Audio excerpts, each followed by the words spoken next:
studio. I am a puppet. And we have a very special treat for you. That's right. Today in the Swazzle Puppet studio, we are going to show you how we make these Swazzle Puppets. How exciting!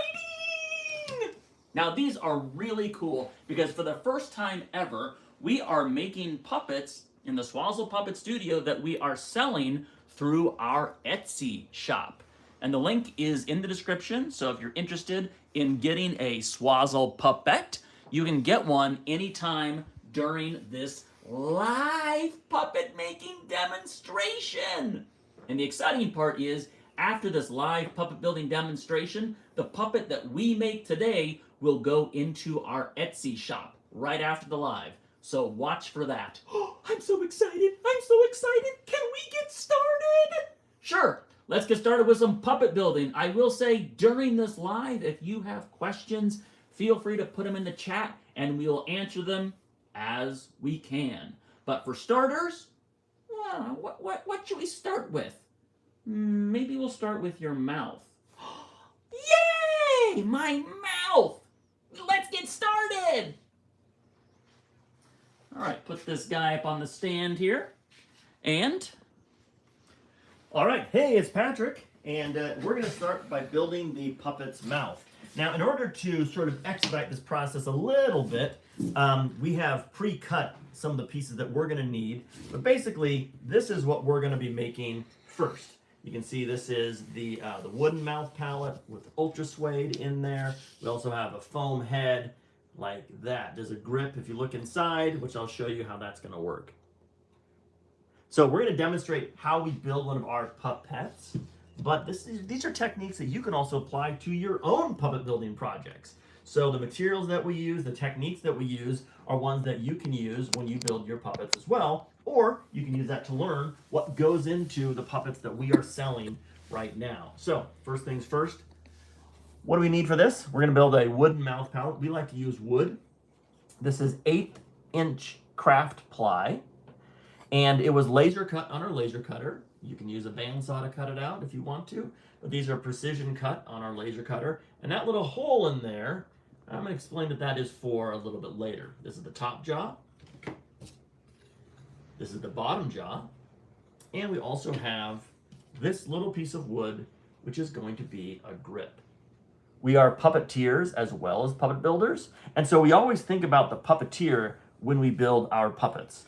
And the grip is a way that a puppeteer can sort of ground themselves in the puppet, have a nice little grip to hold on to, and also keeps your hand in a nice, relaxed, performing position.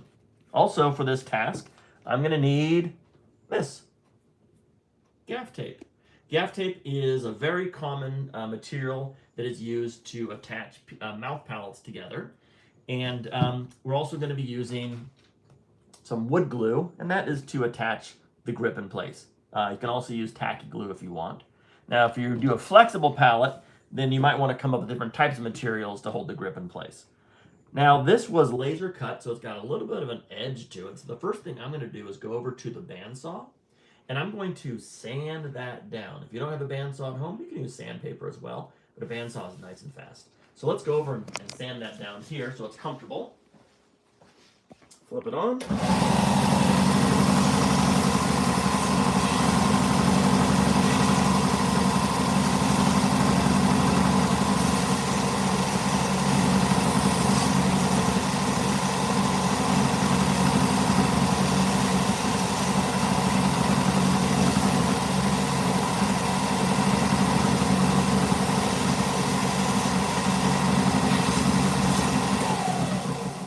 So you can see this has a nice round edge to it, so it's good and comfortable on your fingers.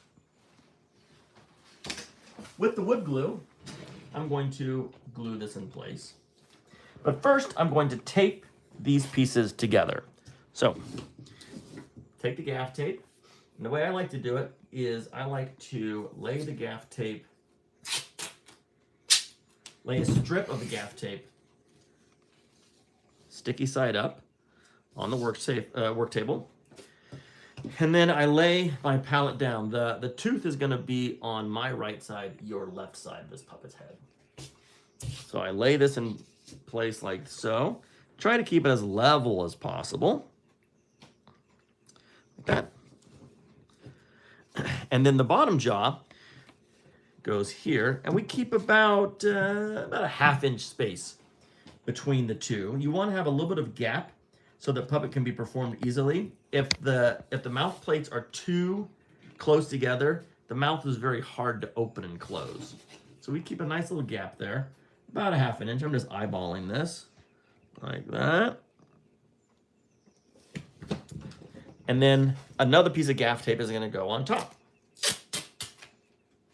Goes right on top like so. And I like to be very careful with how I push these things together. I don't go right for the center. First, I kind of get the top together on both sides. Make sure that's making contact. And then the tape will stick to itself really well. And then I just kind of push those centers together. Like that. And it's starting to grab. I also want to make sure that the edges are grabbed as well. And to do that, I just take my mouth palette and I do this little action. And what that does is it really grabs that inside edge as well. Okay? We're also going to use a little bit of sandpaper here. You want to rough this surface up. You don't want to sand it too much, but gaff tape has kind of a waxy surface to it. But a little bit of sandpaper takes that waxy surface down and it gives you the ability to actually glue something to it. So I'll sand that there. And I'll sand the other side as well. This is 80 grip sandpaper. You want to use something that's pretty rough so it goes a little quicker. I'm going to trim off this extra here that you see. I'm using an old pair of scissors. It's always good to have an old pair of scissors around, something that's kind of gummed up, because you don't want to ruin your best pair of scissors by cutting something like sticky tape. So I'm just going to trim off that. Like so. That. And like this here. Now, for those of you that have just joined us, we are building a puppet. And not just any puppet. We are building these puppets you see behind me. We call them Pup-Pets. And they are for sale on our Etsy store. In fact, the puppet that we build today will be posted at the end of our tutorial later on today. Link is in the description. Link is in the description. So the grip that I'm going to put inside this mouth, as I mentioned, we are puppeteers as well, and we're really interested in making sure that the puppets are comfortable for the performer and they can do a lot of work with them. We imagine that maybe someone who purchased these puppets might use them for maybe you're an educator, or maybe you're an entertainer or an entrepreneur. Maybe you're a YouTuber. You can use these puppets to create your own content. And so we want to make sure that they're actually performer ready and performer and friendly. So I'm going to take a little bit of wood glue, and I'm just going to put a little bit on the back of this, this little grip here, just a taste. There it comes. A little bit of dry on top. There we are. Now it'll come out. A little bit of wood glue here. And that is going to go on this mouth palette here. And where I want to place it, I want to make sure that it keeps my hand at a sort of a comfortable position. If it's too far forward, your fingers kind of strain. If it's too far backward this way, it kind of crunches your fingers a little bit. You want to keep your hand in a nice kind of relaxed performing position, which is about like, that feels pretty good to me there. Someone is saying right now that they've never seen a mouth palette done this way, and they appreciate seeing the techniques. Awesome.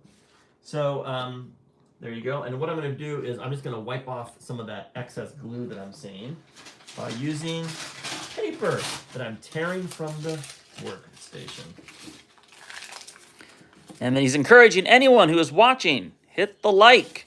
It helps to get the content out there. These guys deserve 100,000 subscribers. Oh, thank you. Thank you.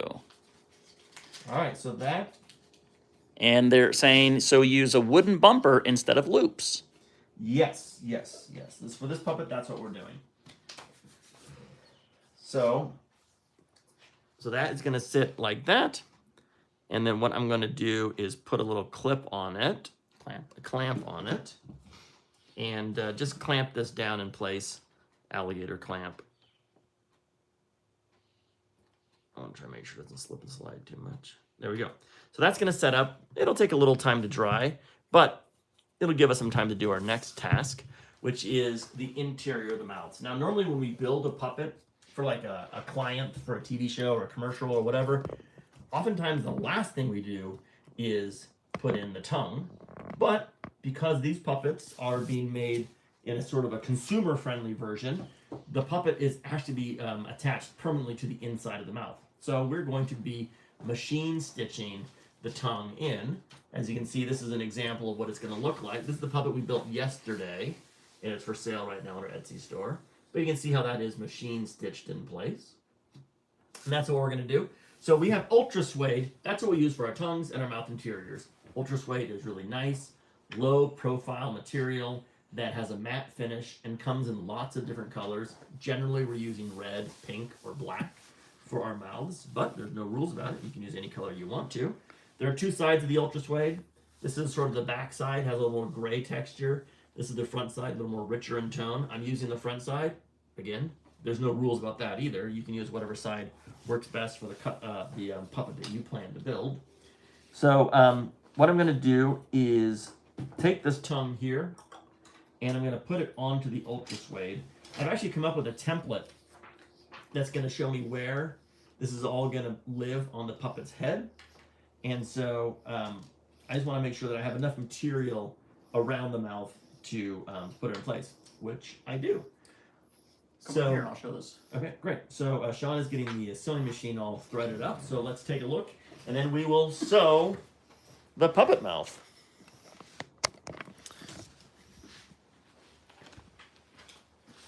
All right, I saw the comment that you love that fur. Well, guess what? That puppet could be yours.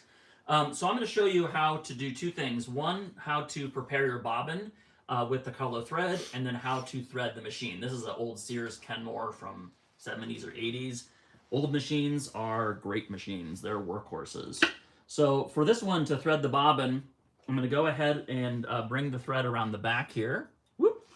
And then it goes following the arrows here, here, and then here. And here is our bobbin. Oops. Ready for the thread. So I just take the thread, put it through this little hole in the bobbin, like that. And then this sits on that little receiver, and then this latches it in place. The next thing I do is I disengage the pressure foot by pulling that out, make sure my power is on. And then I'm going to use the pressure foot the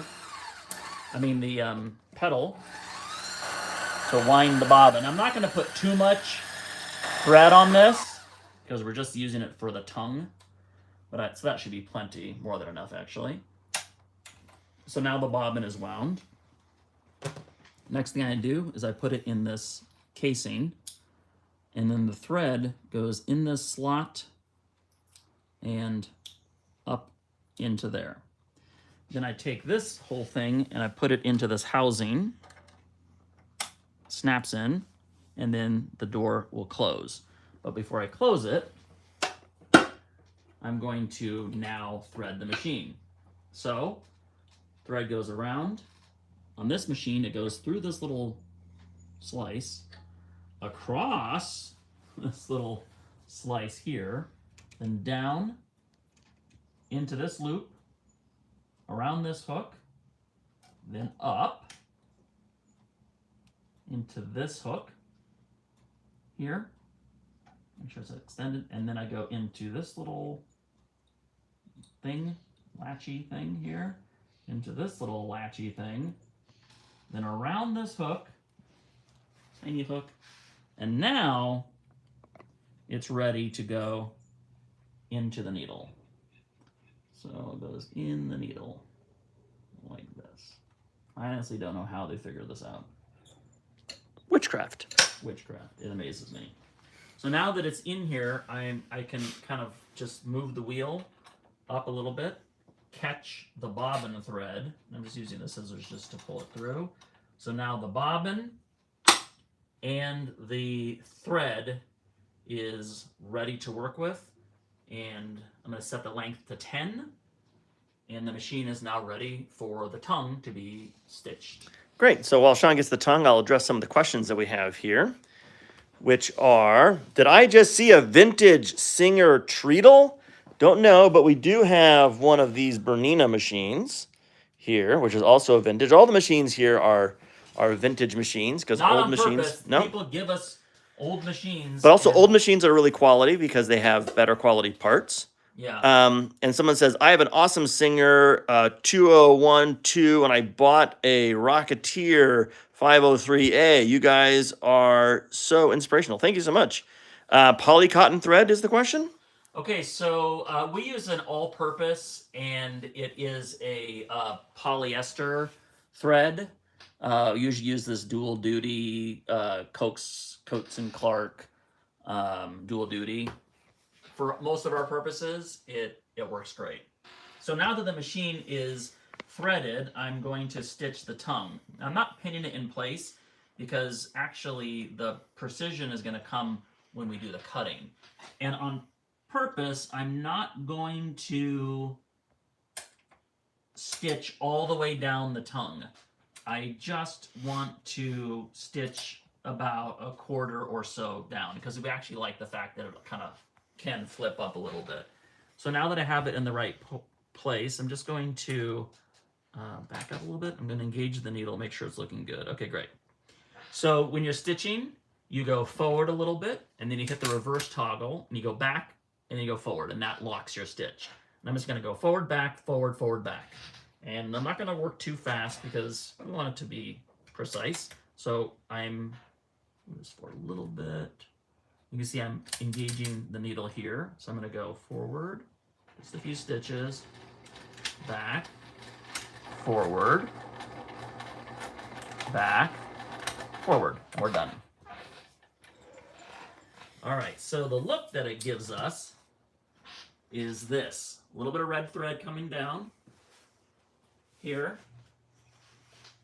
A little bit of red thread. And it kind of creates that center line of the tongue, but also allows the tongue to flip up and it won't fall off. Great. So the next thing that we're going to do is glue the mouth into onto the wooden pallet.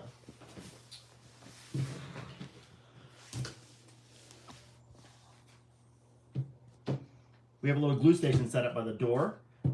When you use this, the kind of glues that we use, you want to work in a well-ventilated space and also follow all necessary safety precautions. That's true with using any kind of tools for anything that you do. So you have the mouth pallet here, and this is going to lay inside the pallet, and I'm going to show you how that's going to work. First, I'm going to trace on this material here. You can see this kind of lines up with this. But I like to give myself a little extra on the bottom that this template has. So I'm just going to grab a Sharpie and I'm going to outline that here. This is the front of the material I'm tracing on. So this part is the most important because this part is going to be where it really lines up the mouth. And then I'm going to go a little wider on it because it's okay to have some extra to work with here.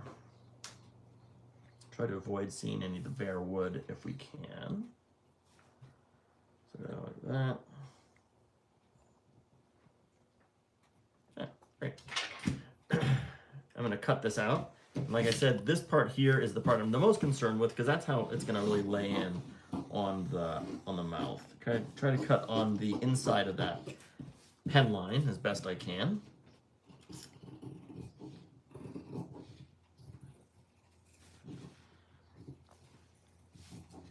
So one person is commenting that they don't use contact cement. Everything is hand sewn. All right. That's good. That's awesome. Yeah, there's no one way to build a puppet. And they're also suggesting that folks check out our arm rod making video, or hands. making video how to make hands. We have lots of videos on this channel, shorts and other videos that show you how to make all sorts of different puppet things. We Yeah, encourage in you to fact, check them out. We have a video about arm rods that we're editing right now. They'll be posted very soon. So that's going to glue down like this here. And I want to make sure that when I glue it, I'm really trying to line up that top as best I can so that the tongue stays in the center. So join me to the glue table. We're going to glue this thing in place.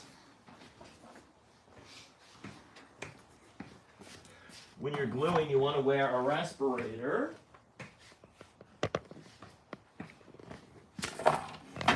And you want to avoid contact with your hands as much as possible. So we use these disposable gloves. Yes, a new one about arm rods coming soon, and we have a whole new technique that we're showing. It'll be, on YouTube and on Instagram. Mm-hmm.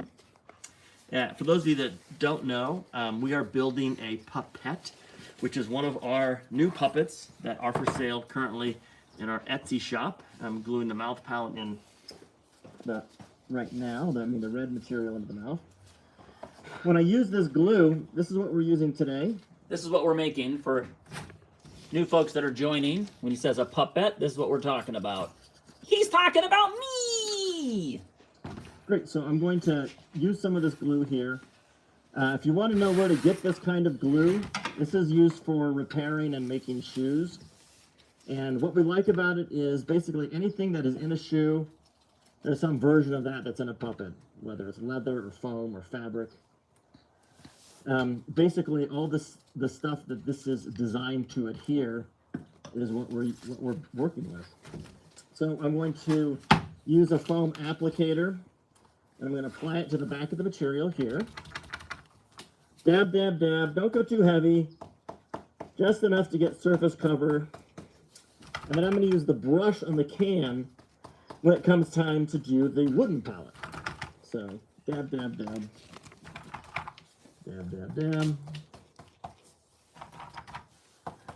So these puppets, as we mentioned, are available. For those of you that follow us on Instagram, you may have seen us build one yesterday. We're building one today, and you never know, we might pop up with some more. But this is, we thought it'd be fun to kind of pull back the curtain, show you how we make them, demonstrate that all of these puppets are made by us and made by hand. So if you buy one of them, you're getting a puppet that we built, we made with our own hands, right here in the Swazzle Puppet Studio. For those of you that are not familiar with what we do, we're a puppet company. We build puppets for projects big and small. We're also puppeteers as well. We've built puppets for TV shows like Crank Yankers, Kidding, Waffles and Mochi, TV specials like Little Mermaid Live, special holiday episodes of shows like The Simpsons, or Big Mouth, and live productions like The Pee Wee Herman Show. We also rent puppets to productions, Little Shop of Horrors, Avenue Q, and also we have a whole stock of rental puppets that have featured in commercials and music videos and all sorts of other projects. We've also built puppets for Twitch streamers and YouTubers, churches and educators. So lots of different ways that our puppets have sort of made their way into the world. It's always fun for us to see where our puppets end up. So we have a question. It says, "Oh man, your puppets were beyond amazing on that show. Did you perform with them on the show too?" What question? Which show are you talking about? Well, I can answer the question in general. Which Sure. Is, we've had a chance to build puppets and perform. Some of the ones that we've built and performed was Crank Yankers. That was a big one. We performed. We built puppets. Kidding. This person is talking about Kidding. Great, yeah. So we built puppets and performed puppets on a Showtime series called Kidding that stars Jim Carrey, directed by Michel Gondry. And yes, we and all of our friends basically got to perform puppets on that show. It was a really, really great experience. Really a really great show to work on. So this is setting up here. I'm going to let it set for a little bit, because you want to make sure that it's not too wet when you put the two pieces together. Let it set up a bit. And then this fabric is going to go on top of that. And the goal is to try to make sure that that tongue lines up as much in that bottom area so it looks good as possible. So I'm going to set that right now. I'm going to leave the fabric down and line the wood up with it. And then we have a comment. I figured that you performed with the crank anchors.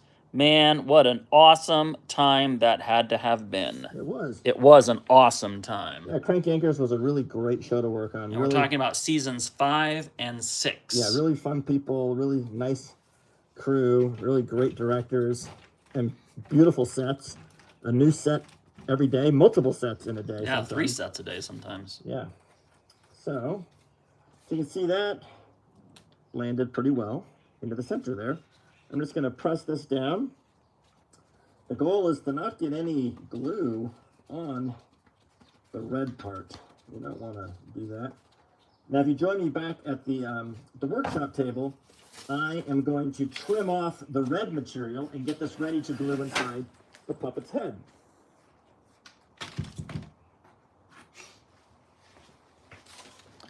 We got someone saying hi, and I'm saying hi back. So I'm going to trim off this area here that you see that kind of extra material. Again.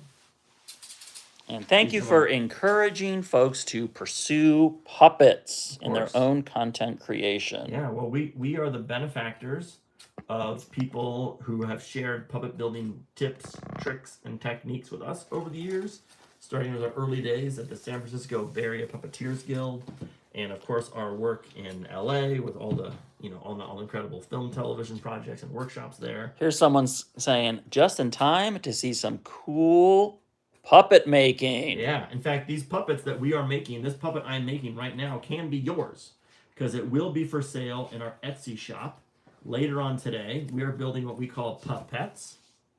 That's one that was built yesterday. Hi there! Great, so I'm going to, so this is how the mouth looks now with that ultra suede all glued in place. And you can see that hinge has a nice motion to it. Next thing I'm going to do is install the tooth, okay? These teeth here, this is how the final ones, you get a sense of what that's gonna look like. Like that there. And again, these are in, the link to our Etsy store is in the description of this video. So the teeth are cast plastic. It's a 2-part plastic, and we cast it around this nylon bolt here. And I'm just going to slice this with a little pair of scissors.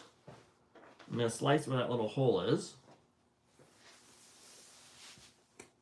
Like that. And then I'm going to thread the tooth through. Like that.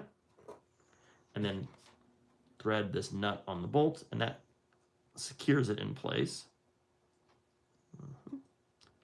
And the nice thing is it's durable, it's sturdy, and it's not gonna fall off.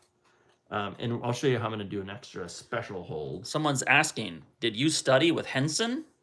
That's a great question. We have built puppets at Jim Henson's Creature Shop, yes.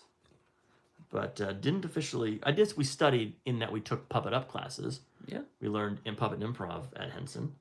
All right, so I'm going to lock this in place here. Someone just tweeted out the stream and link to the Etsy shop. Thank you. Thanks for sharing. If y'all like what we're doing here, go ahead and give us a little thumbs up. So this threaded area here, I'm going to trim off most of it and then put a little glue on there. So I'm just going to get close to that nut. Trim that off. I left a little bit there. And I'm going to put a little of this glue on it. We like to use the Ultra Control Gel, Ultra Gel Control Loctite. A little more control than the liquidy, like Zap type stuff. So I'm going to put a little on here. Just a dab will do. And that's going to just really keep those threads locked in place. And then to make sure that really sets up right away, we're using this stuff here, Zip Kicker. Working in a ventilated environment for this. It's not good for you, but I'm just going to do a tiny little bit. There you go. That'll do it. And that what that does is it makes the super glue just set up right away. Next, I'm going to bring this over to the belt sander because I'm going to give it a little bit of a sanding. Actually, I'll do door here. I'll use sandpaper, a little more control. I'm going to take down any sharp edges that I notice on this little piece of plastic here. The sandpaper. We have a comment. No other puppet customizer is good like you. I look up to you. Oh, thank you. Appreciate that. Thank you for the kind Yeah. comments. All right. So there you go. Now I kind of rounded that down just so it feels better if your finger happens to bump up against it. Next thing I'm going to do is glue the foam head. And this is the foam head here. These are the foam pieces. This is going to be the front, like this. You can see how it kind of comes together. That's how this piece somehow makes this top part. And the bottom part, relatively straightforward, makes this bottom jaw right here. So join me again at the glue table. And while we head over, I want to say that someone who follows us has been using our removable rod system now for a couple of years. And the rod pockets, and it just fits perfect. Great. And yes, and then they're also promoting that we have a new arm rod video coming soon. Yeah, stay tuned for that. It'll be posted perhaps this week or next week. It'll be tomorrow. Oh, okay, tomorrow on YouTube and on Instagram. All right. So, oh yeah, it might be tomorrow. It'll be soon. Yeah, sometime soon. Yeah. So I'm going to put my respirator again back on as I glue this foam. When you glue the foam, you don't need a heavy hand when it comes to the gluing. A little glue goes a long way. So what you want to do is use a foam applicator, and you're going to dab a little bit onto this work surface, and then dab it onto the surface of the foam that you're going to be gluing. So you'll see I'll be doing a little bit of dab, a little bit of dab. Put my respirator back on. And here we go. Tomorrow, early Christmas gift. Even if it is next week. Much appreciated. The work you put into the channel and your tutorials. Oh, thank you so much. We're so glad it's appreciated. All right, so I'm going to put some glue here. And I'm going to dab it from there onto the foam using one of these scrap foam applicators. This foam is called Dry Fast. Sometimes it's called Scott foam. But really what it is it's a foam that's used for like outdoor furniture, and air conditioners, and things like that. And the reason why it's so good is there's nice pores in it. This is 3/4 inch thickness. I think you'll notice there you can see the little kind of holes and circles in it. What that does is it keeps it spongy and flexible. Also helps keep moisture away. And the cells can kind of compress to give you some added flexibility and movement. Also, it's a very lightweight material and very malleable, so it can take a curve very nicely. And you'll see how we're able to turn by having the right shape pattern, how we can take a shape that lays flat on the surface and then eventually fold it into a way that it becomes a curved or a shaped form. So I'm just dabbing on all of the edges here. This foam is from Bob's Foam Factory, where we order from. You can also order from places in LA. I know there's an Atlas Foam, is a popular place that we used to get a lot of our foam from. And they all ship. Foam is not too expensive, but shipping, I'm always surprised how inexpensive it is. Because ultimately, you're shipping like a pillow. It's all very lightweight. It might be big, but it doesn't weigh anything. So I'm going to let this set up here. And then I'm going to glue that together to create the head shape. While I'm doing this, if there's any questions out there that people have about puppet building or puppetry, puppet performing, feel free to type them in there and we can address them. Yeah, if anyone has any specific questions, go ahead and type away. And even if we can't get to them right away, we will try to make our way to the chat and answer the questions. In the meantime, we are building a Pup-Pet. These are our new line of puppets that are sort of consumer friendly for people like you to perform with. And the question comes in, how long have you been building puppets? So professionally, we've been building, well, we started building puppets when we were in junior high. The year is 1990. So we've been working at this for like 35 years. At a sort of professional level, I would say somewhere around 2004, 2005 is when we started to really develop our professional building skills. But we've learned from different people over the years, different types of techniques. And here's a question regarding crank yankers. Yes. It says, when did you come up with the grandpa character that was a political cartoonist? So, Yeah, so we built the puppets for season 5 and season 6. yeah. But they were developed and designed by, they have a whole design team that takes care of all the looks and the aesthetics of the puppets. And we built the main characters and also some of the blanks that they dress up in different ways. And they also had other people building the blanks as well, because they need so many different puppets for a show like that. So yeah, so we did not design those characters, but Yeah, for that show, the design was provided to us, and then we built some. Now, sometimes we do get to design puppets as well. Sure. I'm just gluing these edges together. When you push them together, you want to make sure you push kind of the faces together of the material without pushing down on it and pinching it. So someone's saying, are your puppets only for shows? Well, these puppets we're making right now, these puppets, can be used any way you like. Yeah. So if you're a YouTuber, if you're a puppeteer, if you're a teacher, if you want puppets for your church or a theater company, and you're looking for a little cute character, you can go to our Etsy store right now and buy a handmade puppet.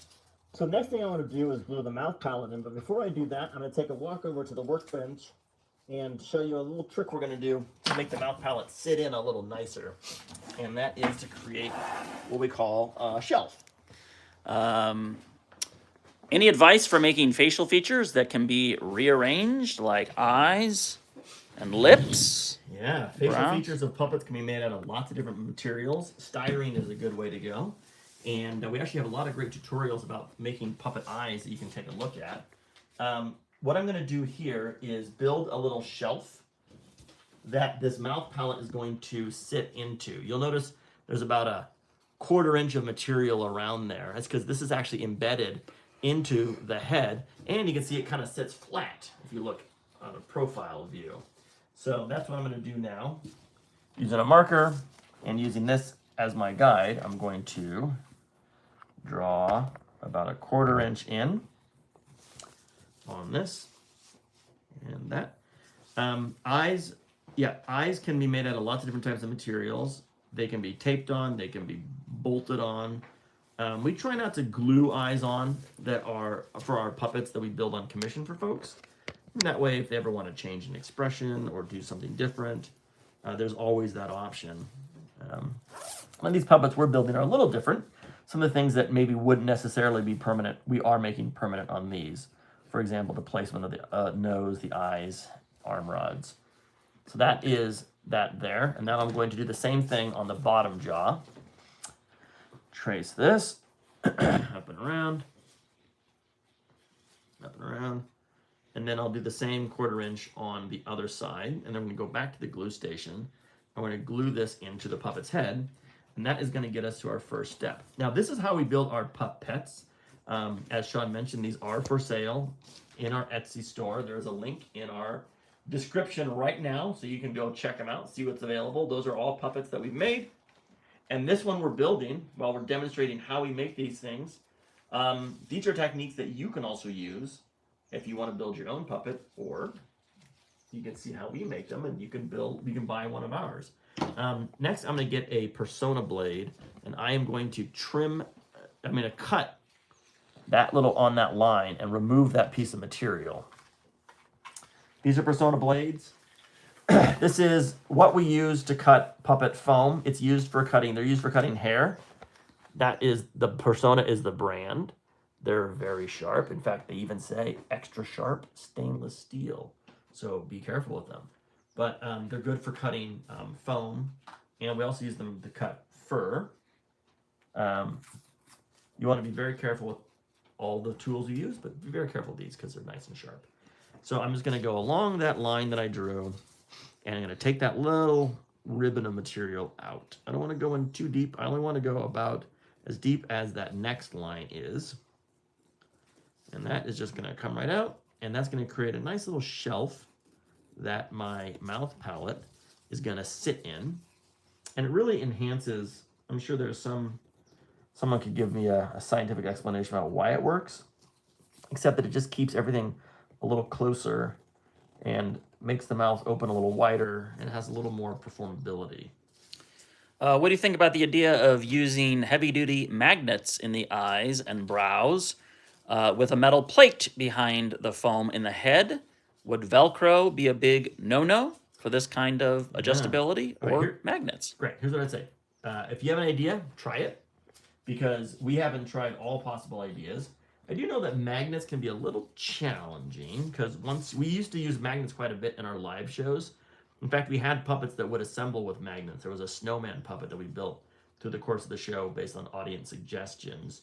And we could change the eyes, the nose, and the mouth and things like that. The trick with a magnet, though, is once the magnet releases, it's gone. Yeah, it's like ones and zeros. It's like digital. It's either on or it's off. There's no hanging on by a thread from a magnet. Whereas, you know, a pin or a tape or whatever, you might have a little more opportunity before it flies across the room. Velcro, yeah, Velcro has a very a lot of depth to it, and so I wouldn't necessarily want to put Velcro on a puppet's face. Plus, it might pull on the fibers quite a lot. However, try it. Give it a try.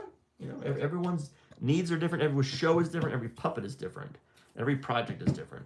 So you can see this. This is just how we do it. This is the cut line here. And by the way, how we do it changes. We did a YouTube video recently where we rebuilt a puppet that we built like 10 years ago. And you can see what we thought was the right way to do it. We're making a lot of mistakes. And hey, we might be making more mistakes now that, you know, 10 years from now we might be rebuilding other puppets. So I'm going to now bring this over to the glue table and glue this in place.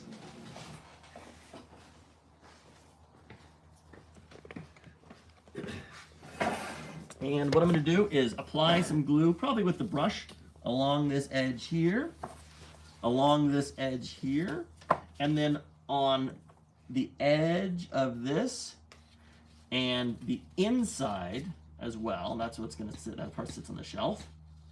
But I want to try to avoid getting any glue on the red, because that is finished. And the worst thing in the world is having a puppet that's almost done and getting glue on the mouth palette.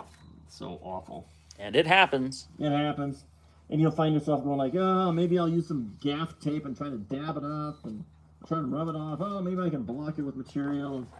Hope nobody notices. But sometimes you have to rebuild it. And that is not fun.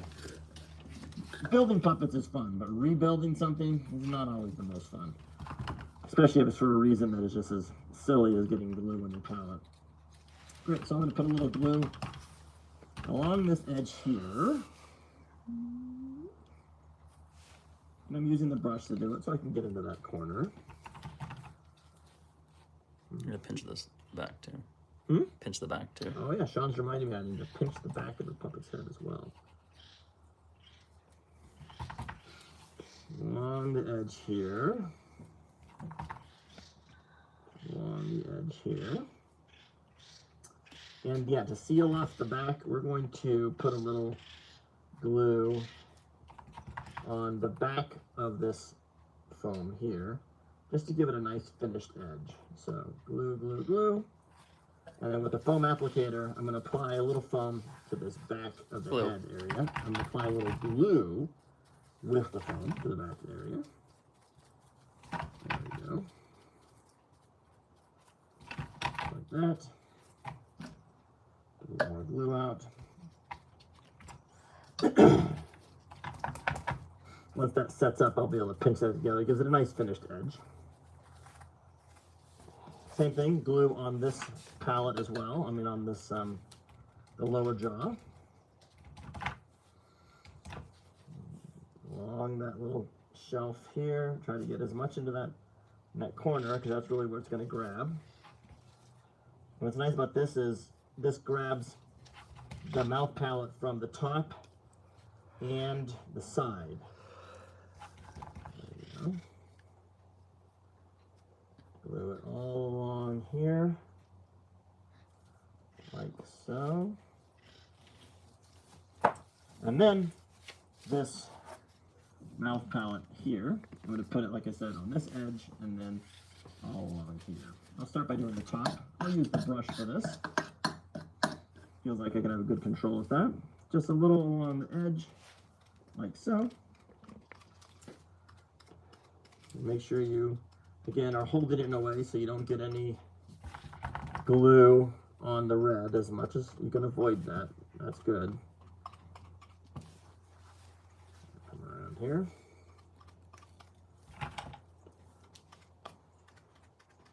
That. Around the tooth. And then I'm going to put glue on this edge here, just by brushing it. There we go. Like that there. Along the edge, along the edge. I'm always trying to be mindful about how I'm holding this thing, so I don't get, glue in my glove and then get glue. These little strings. Ugh. Glue strings, they love to mess with you. Along the edge here, and then once this sets up, I'll be able to glue this thing together. And then we'll have our first major component finished, which is the foam head of the puppet. And as Sean mentioned before, these are for sale, and this puppet specifically will be for sale. So if you want to buy a puppet that we made, that you watched us make, you witnessed it come together, you engaged with us while we were doing it, asked us questions about it, this puppet can be yours. It'll be for sale in our Etsy store later on this evening. We're going to post it there. All right, so this I'm going to let set up. While it does that, I guess I can pinch this back. It's not quite ready yet. All right, so I'm going to see how this corner looks. Yeah, all right, I'm going to see if I can start gluing this mouth in. The red part goes out to the audience. And I'm going to glue this in place by setting it into that little corner, that shelf that I talked about. This like this. Boom. And then I'm going to draw the corner to this wooden corner here, all the way across that edge there. Make sure to keep that front glue still a little wet. And then same on this other side here. Draw this around to this corner here.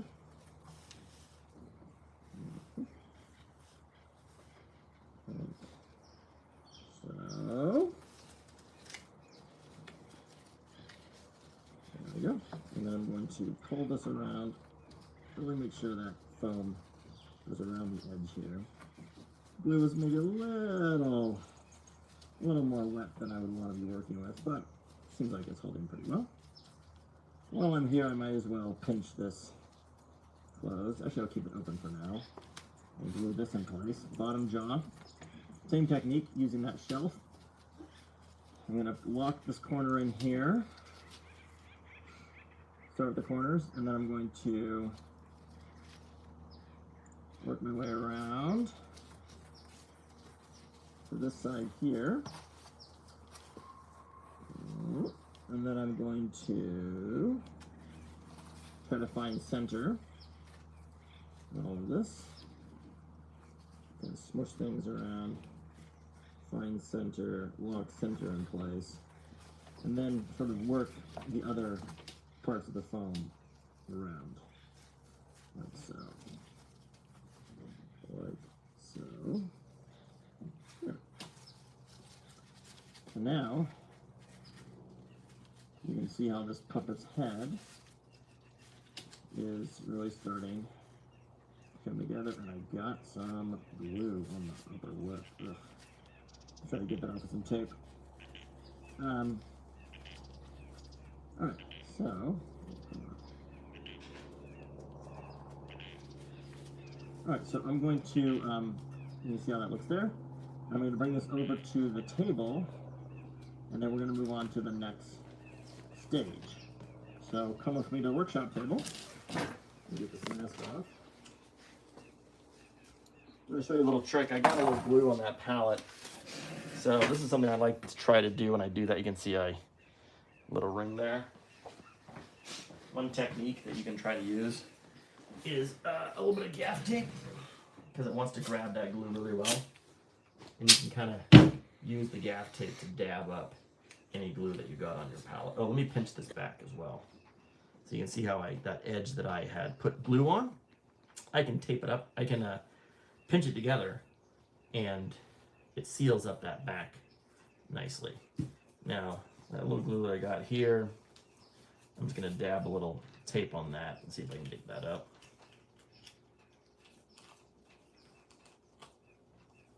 This is real puppet building struggles right here. Very minimal, at least it'll be close to the edge.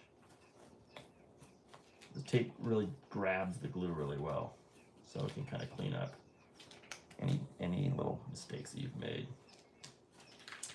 All right, so this part is finished. I'm now going to hand it over to Sean, who's going to talk about the next stage of the puppet building process.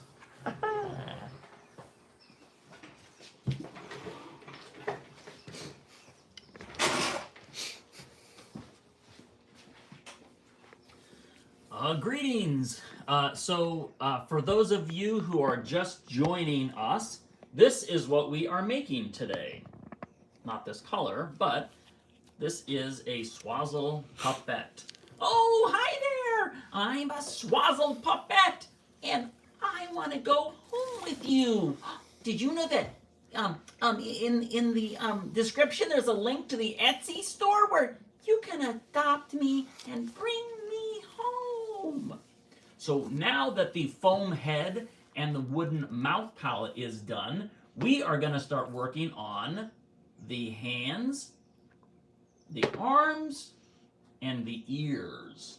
All right, so let's show you the different colors we're working with today. So the hands are going to be this pink fleece, and the arms are going to be made out of this aquamarine turquoise fur.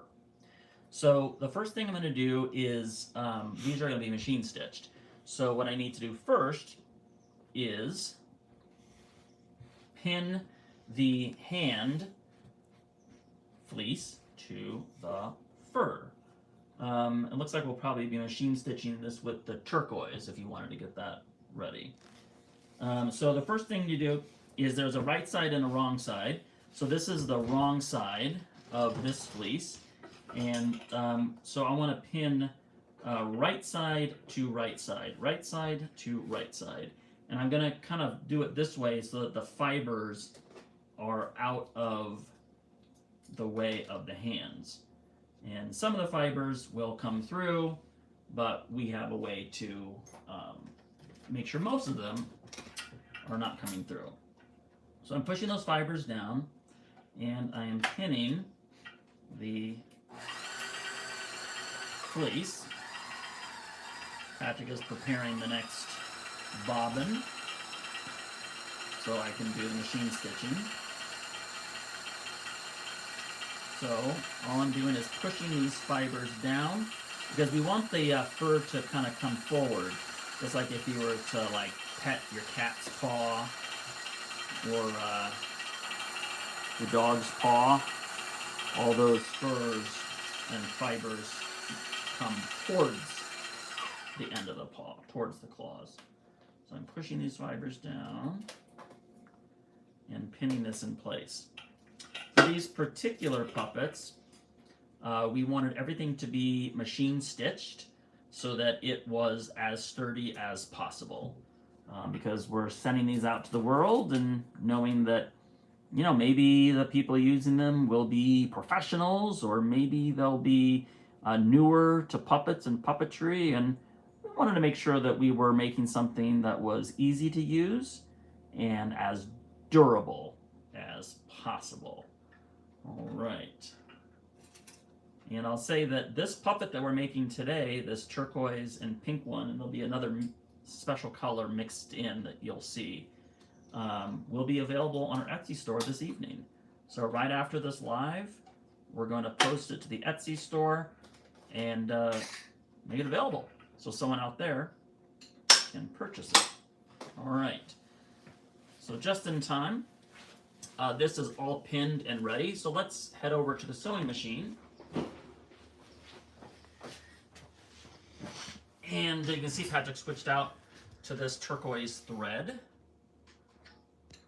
And I'm going to go ahead and I'm using the stitch length 10. And I'm going to just do a straight stitch.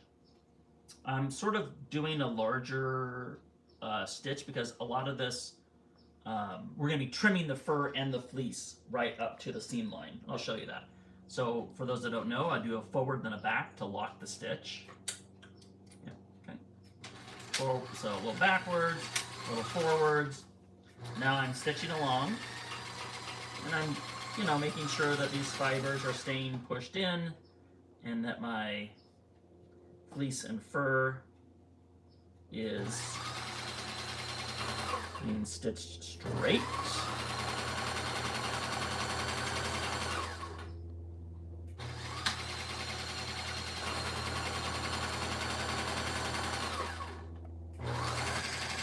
I tend to sew right over the needles. I know Patrick likes to take them out.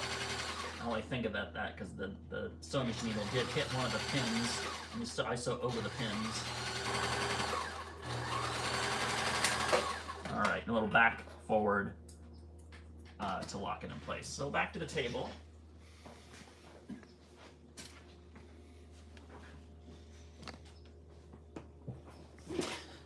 All right, now I can remove the pins. And you saw before that when we cut fur, we use a blade. So I'm going to use that same technique, and I'm going to trim off the excess. I don't want that much bulk around the puppet's wrist. I want it to be, you know,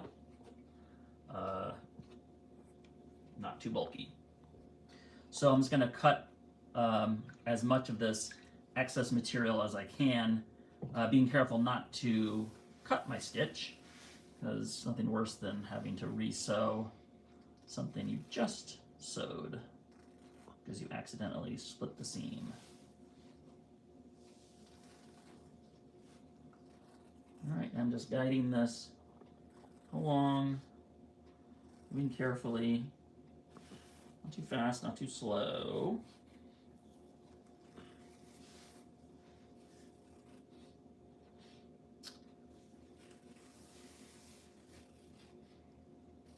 And like that.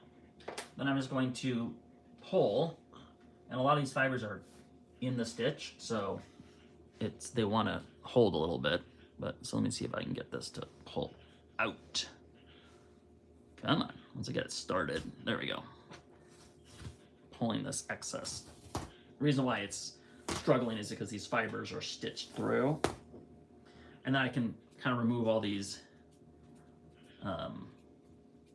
excess remainders. Get all those excess fibers out. We have a greeting from the very rainy PNW. And that brings me to a question. What's PNW? But greetings, hello. And also, can you send some rain here? Oh, Pacific Northwest. Oh, hello. I've heard that they're getting a ton of rain. Oh, interesting. All right, well, maybe. Send some down here. So somehow one of these little stitches, I must have accidentally ripped out one of the stitches. So I'm going to take it back to the machine and just back over and do that little section right there. I guess when I pulled the fur out, it also pulled those stitches. I was a little too zealous. but also this fur might be thicker than some of the others. So every fur is a little different. So let's better to stitch up those little things now than to discover them later when it's much harder to fix. They say, by all means, take some of this rain, please. Yeah, we would like it. We'll take it. See, we're getting rain coming up. It's been a pretty dry December, at least for us, which I don't like. I like wet December.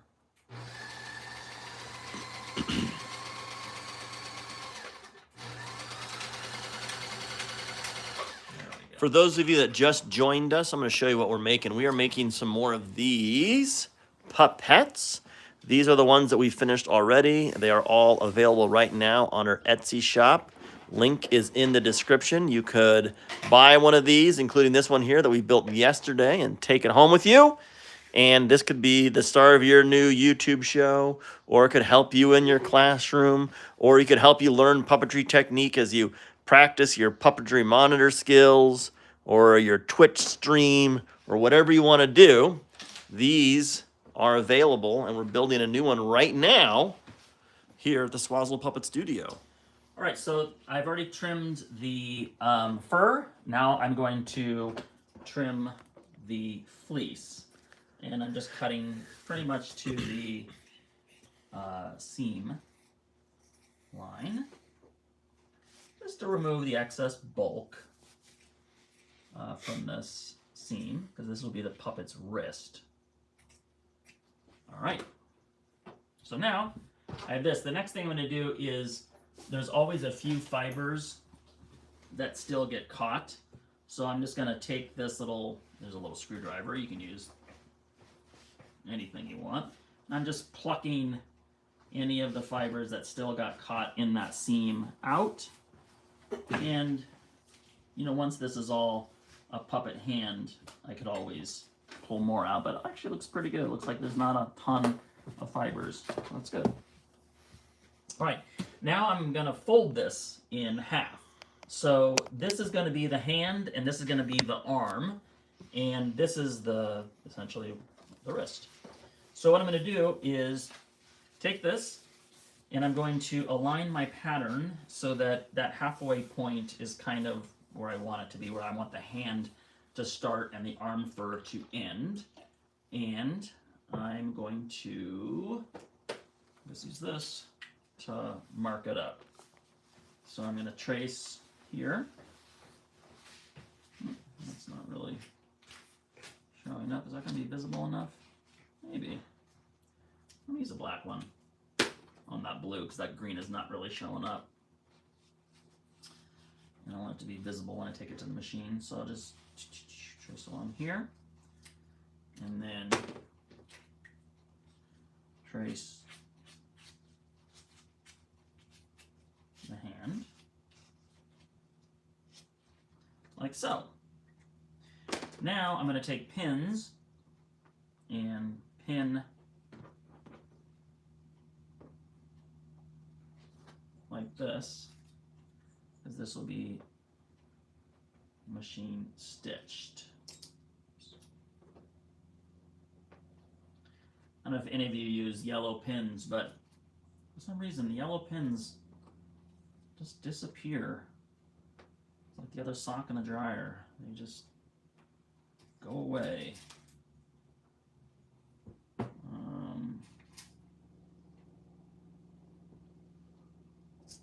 All right. So one hand, and then I'm going to fold the other side and thumb towards the center.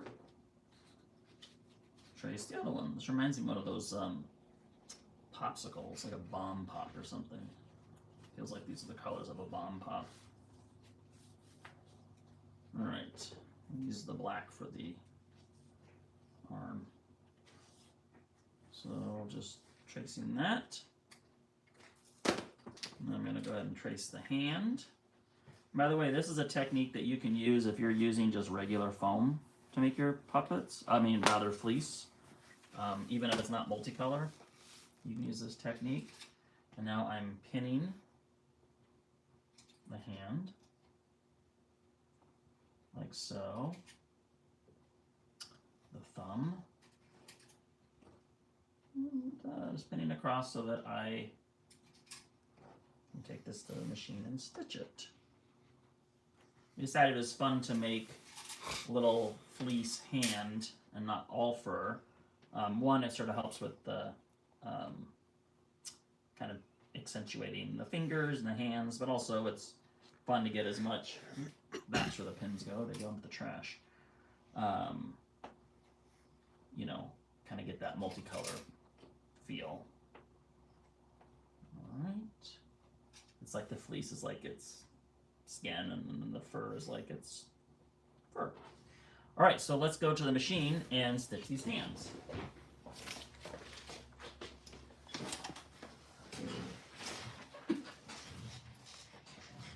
All right. Start with the arm on this side. This blue fur is pretty thick. I'm gonna move this to 4. That was the pressure foot pressure.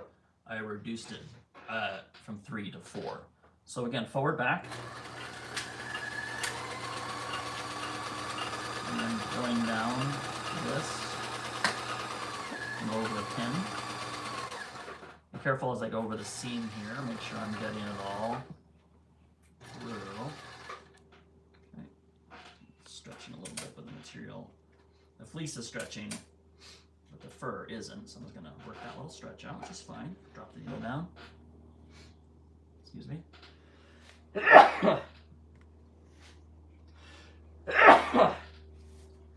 Bless me. Put the tension back to 3.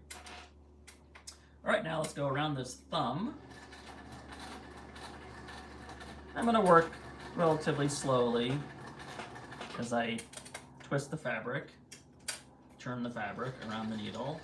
I can kind of lift up, do a few stitches, and then drop the needle again.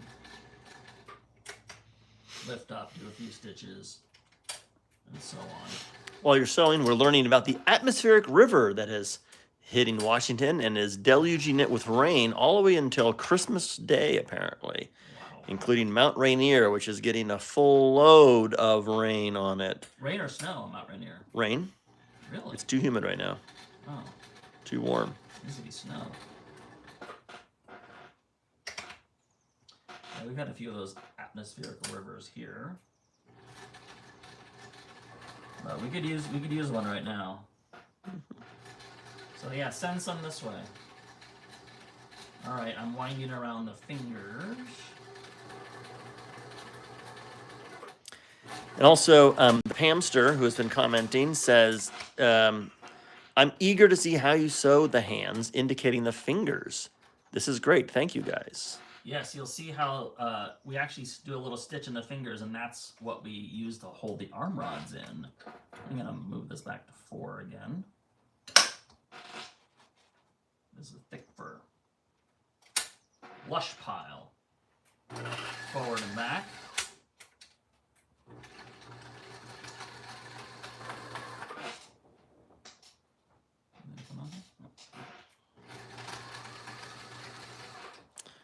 If we're lucky, we might see a needle break. Eh. Would not be lucky. Showing over that seam. Okay. I'll change my pressure foot pressure back to 3. Pull that pin out. Now I'm going to work around this thumb. This one's a little easier to guide. I can pull it out of the machine. For any new people who have joined us, or just as a reminder, this puppet that we're making is going to be for sale. You can see the puppets that we've built already. That's our new little consumer-friendly brand of puppets that we make here at the Swazzle Puppet Studio. They are currently for sale, all of these here, on our Etsy shop. So you can take one of these home with you. And if you want to, you can also buy the puppet that we are building right here today on this live YouTube tutorial. Also, the techniques that we're demonstrating are ones that you can use to build puppets of your own as well. Yeah, these are one of a kind, handmade puppets. All right, so I'm taking the pins out.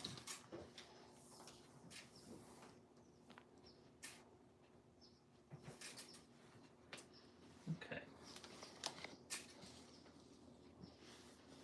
So next thing I'm going to do, because I'm going to be cutting this material, but I want this seam to stay, so I'm using this fray check.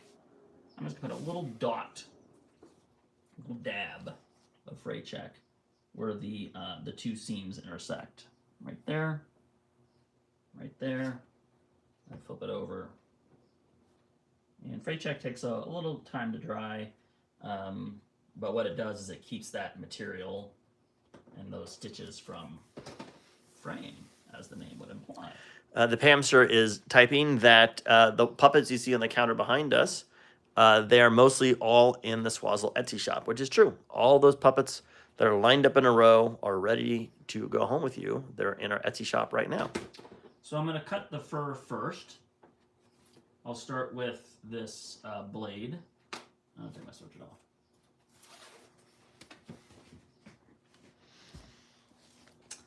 And I go this way. The sharper blade. There we go.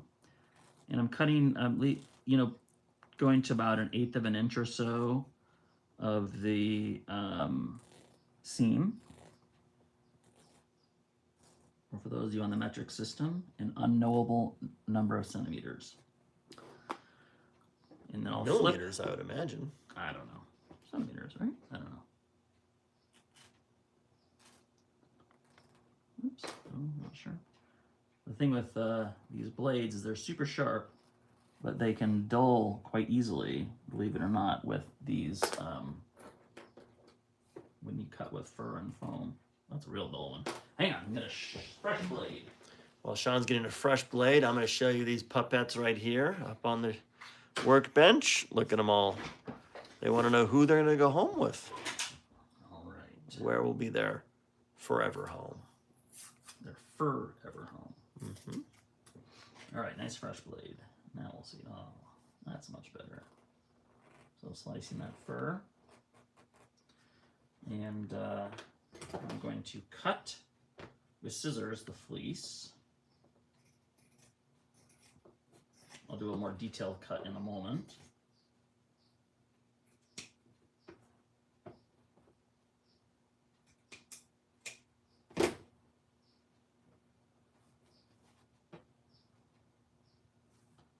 This fur is challenging.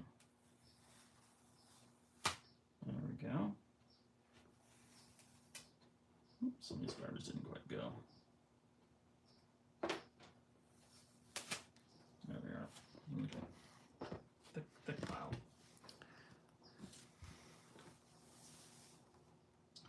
Oh, I gotta go do a little stitchy stitch. All right, while Sean's doing his little stitch, I'll answer some of these questions here. The use of fray check on the seam. Yes, fray check is a great material. As you can see, it's right here.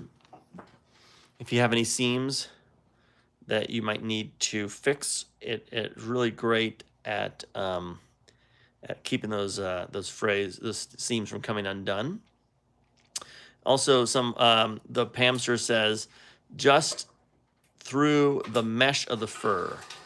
And she used an X-Acto to cut. Yeah, so when we cut fur with a blade, the goal is to cut just through the backing and not the front fibers. That's why we don't use scissors. When you use scissors, you can cut those fibers very easily. And there's a question here. Do you ever use K-A-I scissors? Don't know the expression, don't know the word. I have found them life-changing. Wow. Okay, these are scissors that we're not aware of. Put the link. Yeah. If you know information about those scissors, feel free to send us a DM on Instagram. It's always fun to learn about new puppet building materials. We'll put a link in the comments right now. Sure, or you can comment. All right, so now... Oh, it's a Japanese brand. They are the best she's ever tried. Awesome. Okay. Great. Well, maybe worth checking out. All right, so I'm cutting the fleece now. So we learned about this fur. Every material is different. It seems like this fur has a very thick body to it. Yeah, thick pile. Some of them are very thin. Some are very thick. And it's most apparent when you're doing machine stitching. Like when you're stitching by hand, some of these little thicknesses might not be as apparent. All right, so that's one.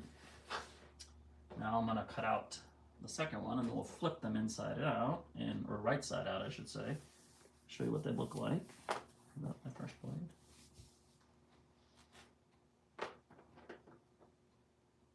There we go. So as before, he's cutting just the backing. Cutting the backing, not the fibers, using a blade to cut the fur. I'll cut the fur on this side too. I was saying that this color combination looks like a bomb pop. Or bubble gum. Yeah, or cotton candy. Cotton candy, right. All right, I'm cutting about 1/8 of an inch or so to the seam. And once he flips it inside out, it's going to be a good time for any more questions. So if you have questions about puppet building or puppetry techniques, this would be a good time for us to answer them. You can see now why I put the freight check there, because I'm cutting that seam, and I wouldn't want that to become unraveled. Now cutting this. All right, now I'm going to remove the fur. See if I have much difficulty this time. Oh, it seems like it wants to come. Great. So I'm going to trim up the fleece. Cutting, again, 1/8 of an inch or so to the seam. And this is polar fleece we're using. Yeah, this is polar fleece. Mostly because of the amazing colors that it comes in. We've actually been using more polar fleece lately. All of our new Avenue Q rental puppets, for example, we use polar fleece for those puppets. All right. Okay, now I'm going to flip it inside out. We'll see some puppet hands. So, I'm going to flip here. It's a little tough to get it started always because it's a little thinner, and this fur is thick. So I'm going to muscle my way through this part. While he's muscling, if anyone has any questions about puppet building or puppetry, feel free to put those in the chat. We'll address as many of them as we can. All right, let me use a tool And here. we're learning a few things too about new different materials. Here's someone that says, I do have a random puppet inquiry. Okay. And I apologize if this gives you some whiplash.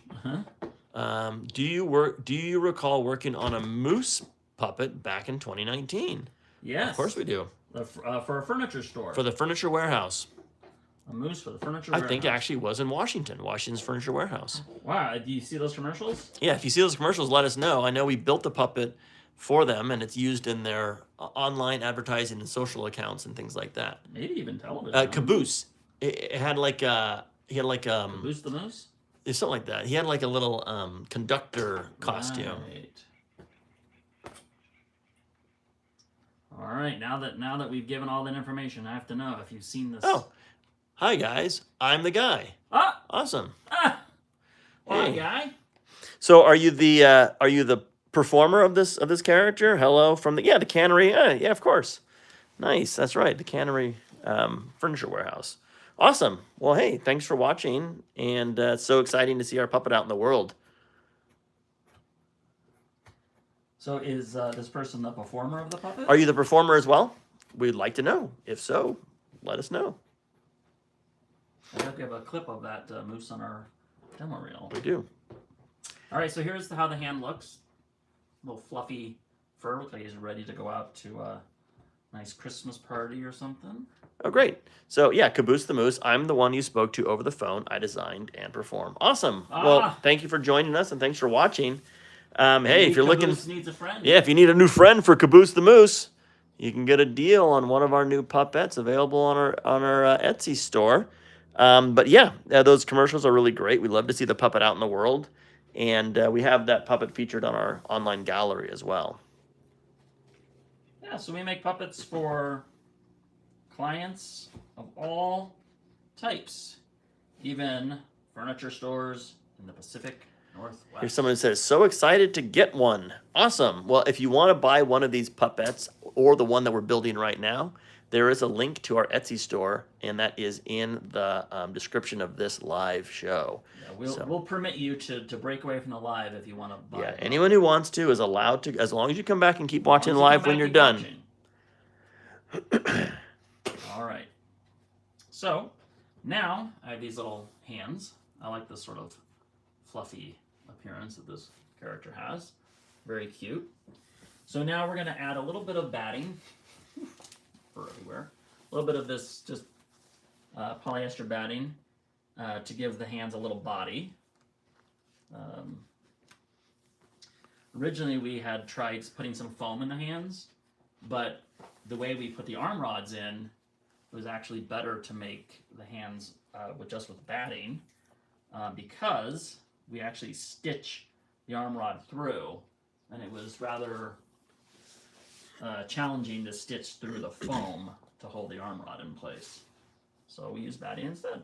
This has been a process. This is about, by now, a 3 or 4 week process where we prototyped and tried a few different techniques because we wanted something that was replicatable, because we're offering them at a price point, less than our normal puppets would go for. So more like a consumer pricing. So we had to develop systems that would allow us to, make the puppet in a realistic time frame where it was worth, the effort for the price. So there we go, a little batting, just lightly stuffed, not too much. And then a little batting for the other hand. Yeah, our goal is to one day see all these puppets all over YouTube. We want this to be when people think of, oh yeah, puppets on YouTube, they think of these characters. Yeah. Oh, have you seen those little, like colorful things with the little dark noses and the floppy ears? The Pamster says, absolutely a steal too. Yeah. For this quality, just in time for Christmas. There Exactly. you go. Perfect for the puppet fan in your life. Mm-hmm. Or Or just that person yourself. Yeah, or yourself. You can be. Hey, you you know can what? give gifts to yourself at Christmas. That's right. That's right. And also, if you take a puppet like this and use it in a live puppet show and perform with it, my goodness, you could be making money right away. That's right. You could use It might cost you something, but you can turn it into an entertainment venture. That's right. All right. I'm getting some foam into Polyfill. foam. Polyfill, yeah. Fiberfill, whatever you call it. All right, into there. And a little more foam into the hand. Polyfill. So many F's. All the F's are flying around. Fiberfill. All right. There we go. Okay. So here are the hands. Cute. So we'll go ahead and set those aside because the next thing I'm going to show you is the ears, and these will also be machine stitched. Yeah. I'm going to switch out the thread again. I might just keep that. Once you switch it, just keep it. All right, so this is the ear. So the back of the heads and the hands and the ears always match on these guys. That's how we've devised them for no other reason except that we think it looks fun. Make sure you put your two right sides together. So this fleece is a little tough to tell the right side, but I can see the right side is a few more, you see more of the, less of the softness. So this is the right side, and this is the right side. This is a thicker fleece, so you can definitely see the softer front compared to the back that's not as soft. So we put the two together like so. And then I'm going to just trace the ear here. Just going to use this green. I don't know where all of our red pens went, but whatever. We'll just stitch on the line anyway. You won't even see it. Plus these pens are running pretty dry, which is fine because I don't need a whole thick line. I just need just enough to see. Normally I'd want a color that matches a little better, but do as I say, not as I do. All right, I'm going to pin these in place, and Patrick is prepping the sewing machine with the next color, which is going to be pink. A lot of switching back and forth in the machine today. It's all right. Oop, there we go. That's where the pins go. They get bent. Now throw them away. And that's one pin gone. And slowly, slowly, slowly, before long, all of your pins are gone. You gotta buy more. All right. Put these pins in. Flip it over. Pin in place. So if we really get into like trying to make a bunch of these things, a bunch of these little puppets, we might do things like, you know, make all the foam heads at one time, do all the mouths at one time, do all the ears at one time, and then kind of like, you know, get it more mass produced. But right now we're having fun making them, demoing them, and hopefully sending them home with people. All right. So I have the ears all pinned, the inside of the ear and the outside of the ear. And I'm going to take this over to the sewing machine and show you how we stitch the ears and cut them out. And perfect timing because it seems like Patrick has the machine all prepped.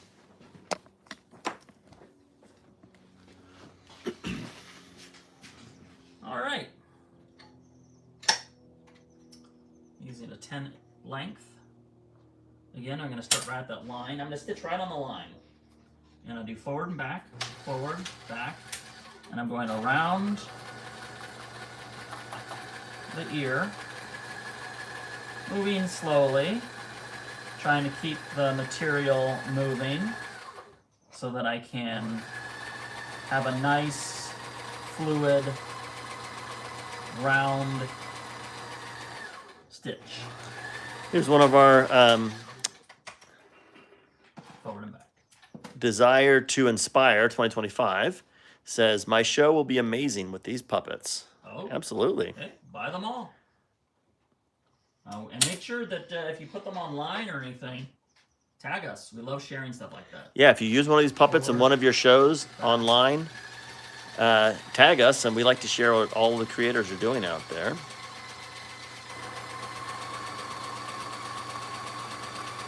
Moving around.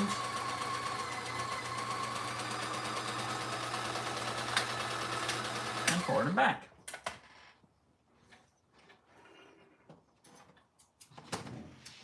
All right, back over here. Back and forth. Forwards and backwards. Take the pins out. Now, one thing we discovered through the prototyping process is the original, one of the first ones we made, the ears kind of flopped over the face. Actually, it's right here. There's a prototype. The ears flopped over the face, and we figured out what we needed to do was put a little bend in that ear. And by doing that, by stitching that down a little fold, it kept the ears upright. Plus, it's kind of cute because, you know, animals have those little folds in their ears, so it gave it a little more character. It wasn't just flat. So now I'm going to use scissors, left-handed scissors, because I'm left-handed, and Patrick is right-handed. And yes, we're twins, so figure that one out. And I'm cutting the ear out. See, the nice thing about stitching and then cutting is I can just make the stitch and then cut it out. Whereas if I was trying to stitch this through and keep this lined up, ugh, that'd be such a pain. So that's why we don't do it that way. We stitch first, then cut. And that's how we do it when we make normal puppet ears, not just big floppy colorful ears, but even just regular puppet ears. And our hands as well. Machine stitch the hands. Because hand stitching hands, what a drag. All right, these are nice colors together. And I'm going to flip it.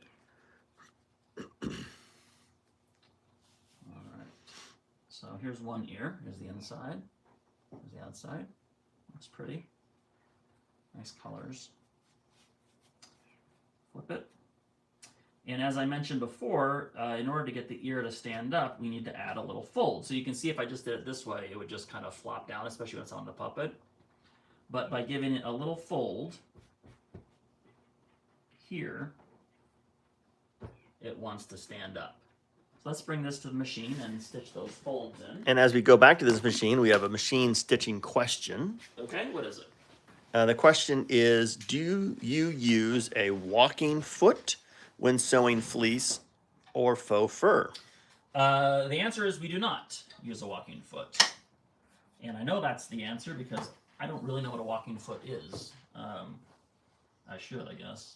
But I know that it's a thing. All right, so what I'm going to do, but we don't use one, is I'm folding the ear like this. And I'm just going to do a stitch straight across. I'll go this way with it. All right, a little forward, a little back. Attacked by material. Material's There's on. real drama happening here. Yeah.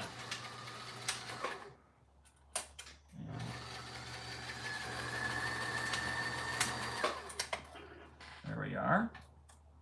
Now I'm going to make sure the other ear, fleece, ultra suede. There we go. So I want to make sure the other ear is the opposite of this. So I'm going to do this, and I'm going to fold this one this way, like that.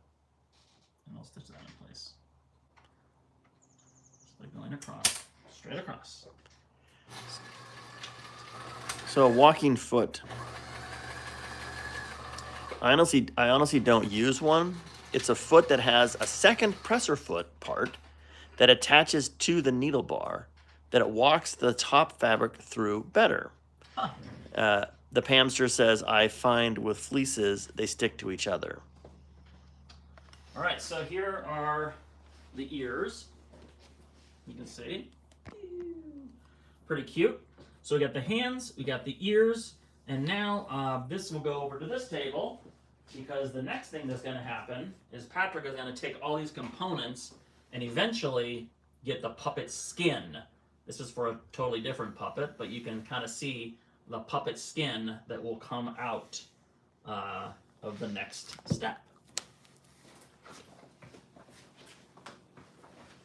All right. Join me here, please. So, the fur that we're using for the body is the same fur we use for the arms, and we cut it on our laser cutter. We have a pattern that we have designed in Illustrator. The question is, do we make the nose? Yes, we make the noses too. Yeah, We'll get to that in a minute. Yes. So our laser cutter is, we have all the material, all the patterns designed on laser cutter, and we can cut out these materials. So this here is the fur that we're using for the body. You'll notice it has these two slices down there. And that is where the arms will go. And now I will get the opportunity to experience how challenging it is to stitch this material, because apparently it's quite thick. So the arms are going to be pinned in place first. So I'm just going to grab my pins over here. I'm just going to grab my pins. Let's see if I can get them. There they are. Perfect.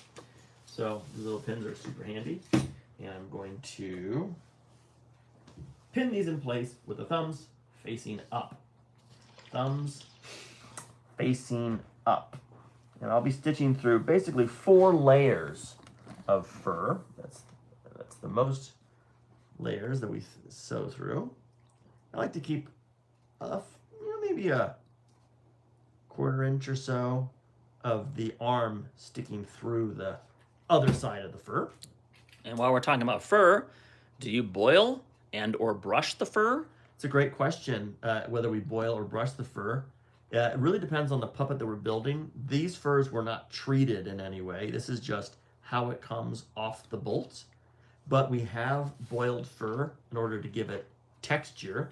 Now, we don't brush fur, generally. If you want to get... Unless you want it to really frizz. Yeah, but generally we don't do that. But if you want to get some of the kinks out of the fur and you want it to lay flatter, or if there's a crease in it or a fold that was there because it's been folded for a while, you can hit it with a hairdryer. And hairdryer working in circles will restore the fur to its former Glory. texture. I was going to say texture. Or glory. Glory. So I'm just going to pin this in here in place. There we go. that. And I'm going to pin this here. And we're going to learn together what it's like to stitch through 4 layers of fur. And to help out, I made the pressure foot level 4, so it should go through a little easier. But we'll see. There's a lot of fur to go through. Mm-hmm. But I'm not going to worry about that just yet, because the next thing I'm going to do is pin the face material together. Oh yeah, you guys can see the face material we're using. So this is the back. This is the front. I keep the front face down, like so. And the other material that's being used for the muzzle is this really fun chartreuse material here. This is the front. This is the back. So these were designed to kind of seat into these corners here. And then the ears are going to go, I'm going to stitch the ears in place as well. So first thing I'm going to do is pin these things together. The muzzle to the face fleece. Pin that. And then I'm going to pin this. I'll do that on both sides. And then I'm going to set the ears in place and figure out where those kind of live. I'm going to pin this here. Like so. And as we mentioned, this puppet that we're building will be available this evening on our Instagram. So once we're done... Etsy. On our Etsy store. Once we're done with this live stream, this will be posted on our Etsy store, as I said before. Etsy, I didn't say Instagram. I did say Etsy. Some people say Instagram. It'll be live, and check it out. It's available. It'll be available for sale. In fact, the ones that are sitting on the shelf behind me, on the workshop bench behind me, those are currently for sale right now. So you can find those in our online Etsy shop. And you can see that these are all handmade. So the ears, what I want to make sure the ears are oriented in the right direction. You don't want to stitch them on backwards. I've done that a couple times and it's sort of irritating. Irritating. Get it? Ooh. So I'm going to first kind of move this to the front so I can look at the front of this thing, which is this is the. Hold on a second. Now I'm confused. Let's see. That's the back. That's the back. That is the front or the back? That's the front. This is the front. This is the back. Material-wise? Yes. That's Oh, yeah. That's the back. Yeah, so I gotta actually have to reverse how these are pinned. Why is that? Because I want to go back to back. Front? Back? Oh, yeah. Okay, I'm right. Sorry. I'm confused. So, yeah, this is correct. Good. So, what I want to do is figure out where the ear goes. So, I'm going to flip this around this way. Flip this up this way, this here. And these will stitch together here. And the ears are going to go facing this direction. Make sure this is correct. That is not correct. The ear is going to go like this, like that. There you go. So anyway, it's kind of a brain twister because I have to make sure the ear faces the right direction, but I have to do it from the back. So once I get one in place, though, we do have some notations that I've made about this and some photos that I've taken, but I wanted you to experience the real challenge of trying to figure out how this sort of mirror universe works. It's like the upside down. You're working on the upside down. And if you stitch it right, it'll look good. Now I'm going to, now that this one has been sort of set as a key, I can flip this over and I know how the other one needs to lay, which is a mirror image of this one here, like so. And just because I'm going to test it one more time once I get these in place, this is the easiest time to make an adjustment. What you don't want to do is stitch it all together, all nice and pretty, and then realize that the ears are on backwards. Measure twice, cut once. Then you'll find yourself trying to justify it. Like, well, maybe it's the character. Well, maybe it's the... And you realize, no, I just got to do it over.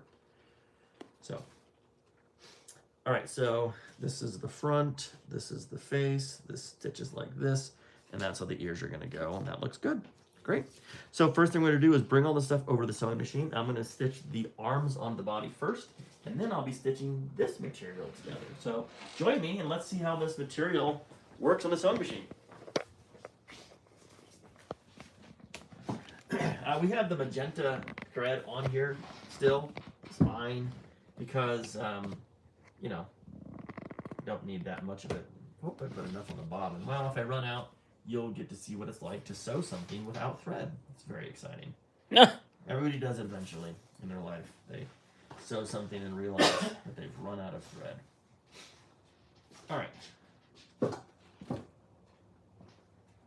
goes up into there, muscling this fur through. The struggle's real, everybody. The struggle is real. At least each of us, Sean and I, have had an opportunity to struggle a little bit. Sewing with air, we call that. Losing the bobbin. Yeah, it's the worst. You go sew the whole thing, and with invisible thread, it's like the same thread they used in the Emperor's New Clothes.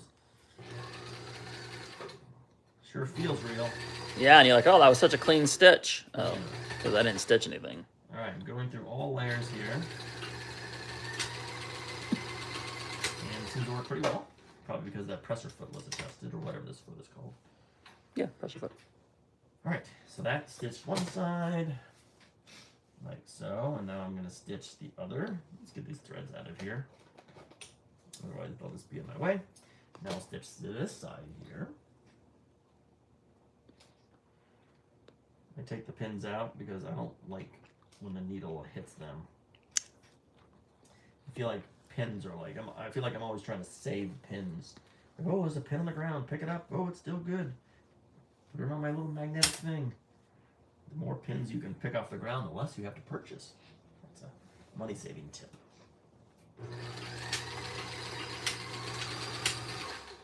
And they do seem to disappear like socks in the dryer.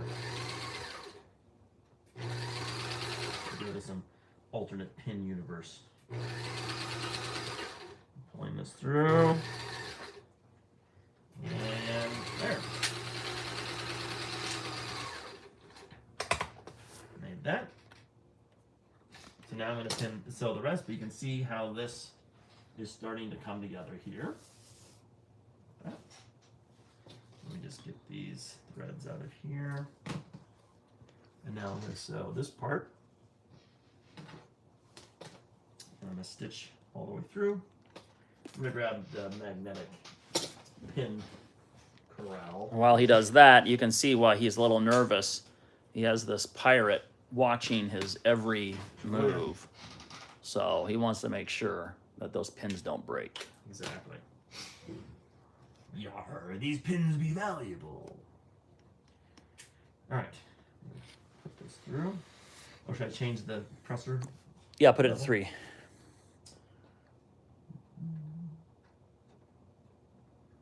All right. There we go. Right.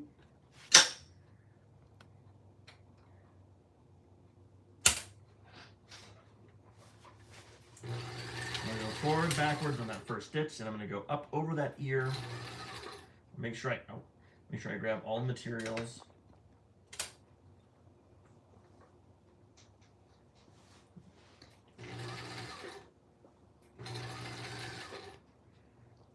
Ear has a lot of bulk to that too. I want to make sure I really get over that.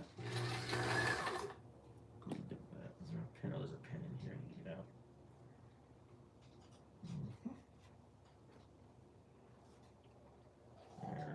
There we go. Get it right out the back, just like that. Ugh, it's stuck underneath the foot. Hold on. There we go. All right. Now let me lock it in place. I'm gonna do another forward backward stitch, just so I don't. You know what? Get that out of here. Here we go. Starting over, but with the stitching I already have in place, and keep that there. And there. All right. Forward, backward is the way to start. Now I can go up over the ear without that pin in my way. Like to move slowly across here. because I don't want to. This tension can sometimes break the needle. And it's not a pain, it's just disappointing. You break the needle. We're not mad. We're just disappointed. Exactly.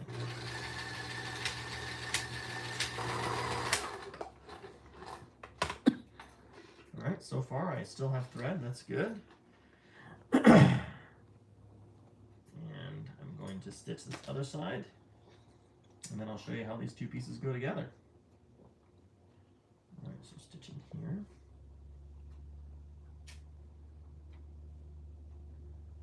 And put that together.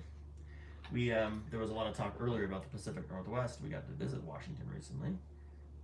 The short film that we designed and built and performed a puppet for, called Your Own Flavor, premiered at the Seattle International Film Festival. And if you're in the Pacific Northwest and you want to see one of our puppets, That's right, on display. you can see Waffles and Mochi from the Netflix series Waffles and Mochi at Mopop. They're on display right there at Mopop, which is the Museum of Pop Culture. Right next to Robin from the Muppets and across the room from Darth Vader. So it's very cool to see our puppets on display in a world-renowned museum. So if A you're in the world-class area, city. in a world-class city. In the shadow of the Space Needle. Yeah. In a Frank Gehry building. I mean, come on. Someone says, yeah, no one wants to fiddle with replacing broken needles. Yeah. They can last for a while, and then you start to feel it's not hitting right. Yeah, and then it makes that different sound, clunk. Clunk. Yep. And you think, oh, I don't know what that is, but I'll just muscle through, and that's the worst. And then someone says, oh, dang, I'll head out that way. Yeah, check it out. Get a selfie. Tag us. We'll share it on Instagram. Yeah, Waffles and Mochi, it's upstairs, right above the up the first flight of stairs. It's in their permanent pop culture collection. Yeah. All right, so now I'm going to bring this over to the table and see how these materials go together.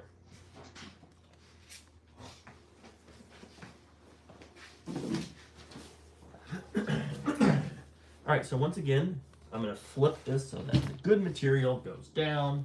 The back of the material is facing me. You can see these arms have been stitched in place. And while he's giving a little review, I'm just going to give you guys a little touch base of what we're doing. We are making these. These are Swazzle Puppets, our first ever direct-to-consumer puppets that we've ever made. They're available in our Etsy store, all the ones you see here. The one we're making right now will go into the Etsy store once this live is completed.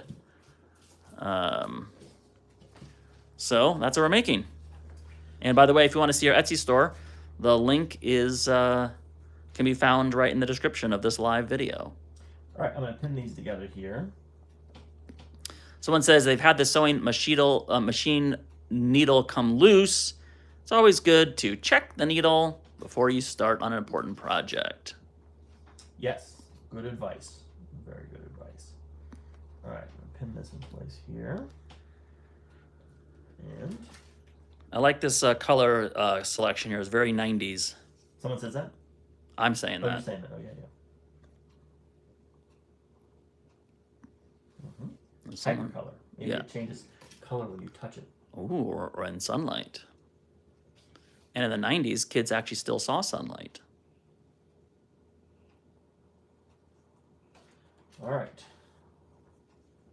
Stitch this here.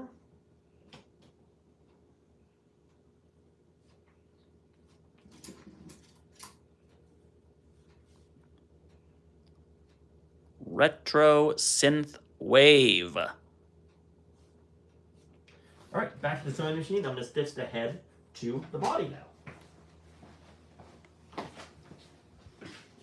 Back and forth to the sewing machine. I hope that my bobbin doesn't run out now. We'll see. Well, if it does, we'll change the color. To punish you. Welcome.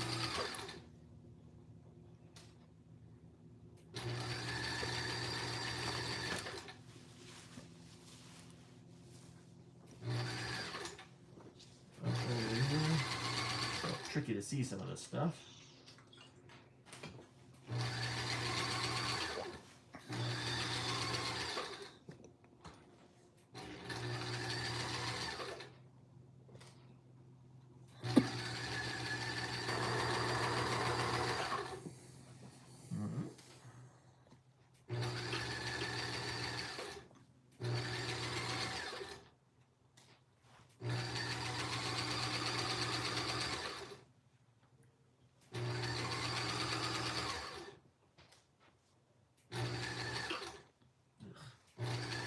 All right, I was sewing with air. Yay! Oh, sewing with air. Gosh, the worst. So here So we go. close to I got being some done. of it done, and then I realized I'd run out. So at this point, Oh, I'm going to... how far did you get? Not all the way. Oh, okay, almost. Yeah, almost. All right, so I was sewing with air. I'm going to switch this this out.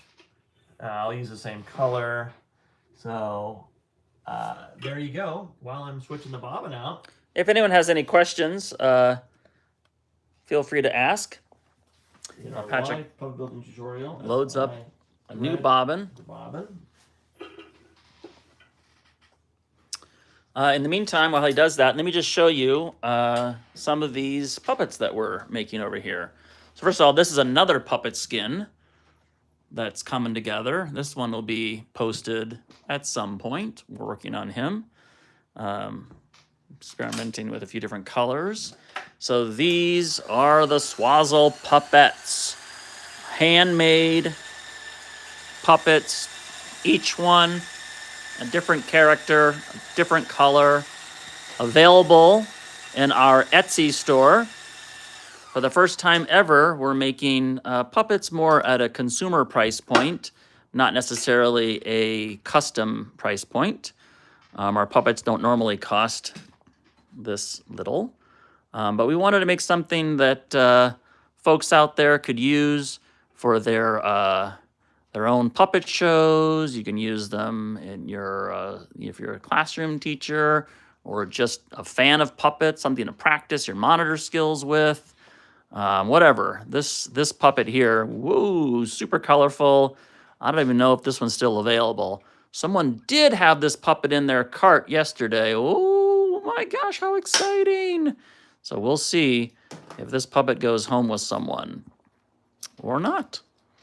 And the puppet that we're making today, at this point, color pattern is currently, let's see. All right, so here are the different puppets. I'm gonna come back to the machine and see if Patrick is ready. All loaded up. All right. What is this comment here? Color pattern of the currently worked on puppet is giving the 90s windbreaker. Yes, you know the ones. The one that had zip, zip, they go zip, zip, zip when you rub your arms against your side. That's right. Definitely, I know exactly what you're talking about. All right. So all you need to do is pair that with a fanny pack and you are good to go. Now I'm going to do a little more machine stitching here. Take it over the finish line.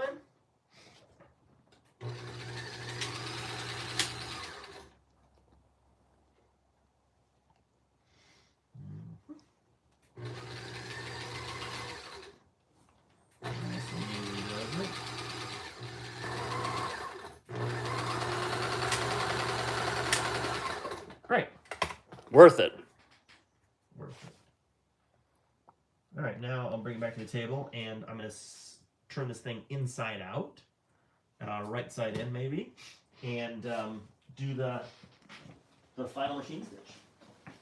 Ooh, how exciting. We're about to have a real live puppet skin. All right, so I am going to pin this in place here. And this is going to be stitched up at the back and around the front. Just line up the materials and pin them in place again. So if anyone is curious about, these processes, at least you could sort of see some, steps that we use over and over again. And once you get a handle on some of these steps, you can become quite quick at using them. You know, once you learn the techniques that we use for gluing, machine stitching, hand stitching, and once those become second nature, then your real puppet building can begin because you're not struggling with the basics. You're able to, you know, focus on, you know, what it is you want to make, not just how you're going to make it. If anyone has any questions while I'm pinning this about puppetry or puppet building, puppeteering, performing on projects, go ahead and type away, and we'll be happy to answer them. We've had the pleasure to work on a lot of really fun projects, stuff that we've built puppets for, and we've performed with other people's puppets as well. Let's see, since the holidays are coming up, one of our favorite projects we worked on was an episode of The Simpsons. That was one that was done in 2000 and... Who knows? 10, I think. 9, 10. Yes. That was with the Kyoto brothers, and they did the stop motion for Elf, speaking of Christmas, as well as Killer Clowns from Outer Space. Speaking of not Christmas. And, there was a special episode of The Simpsons that starred Katy Perry, and we built the sort of puppet versions of The Simpsons with our team of builders, and then got to perform them as well with Katy Perry, with Stephen Kyoto directing. That was fun. Yeah, check it out. It's probably on Disney Plus, I guess. I Disney Plus. Look for it. Yeah, aren't they all in there? Yeah. All right. Pin this together here. The episode is called "The Fight Before Christmas," and in the episode, I guess there's a series of small little segments, and in one of them, Homer Simpson has like a dream, or one of the characters has a dream. Isn't it Maggie's dream? Maybe Maggie has a dream. She was watching a video. Yeah, it's like a Muppet Show type parody. And so this is like as if the Simpsons and the kind of Muppet Show had a sort of a hybrid. We even had Jasper and Grandpa that's right. in the balcony. Yeah, like Waldorf and Statler.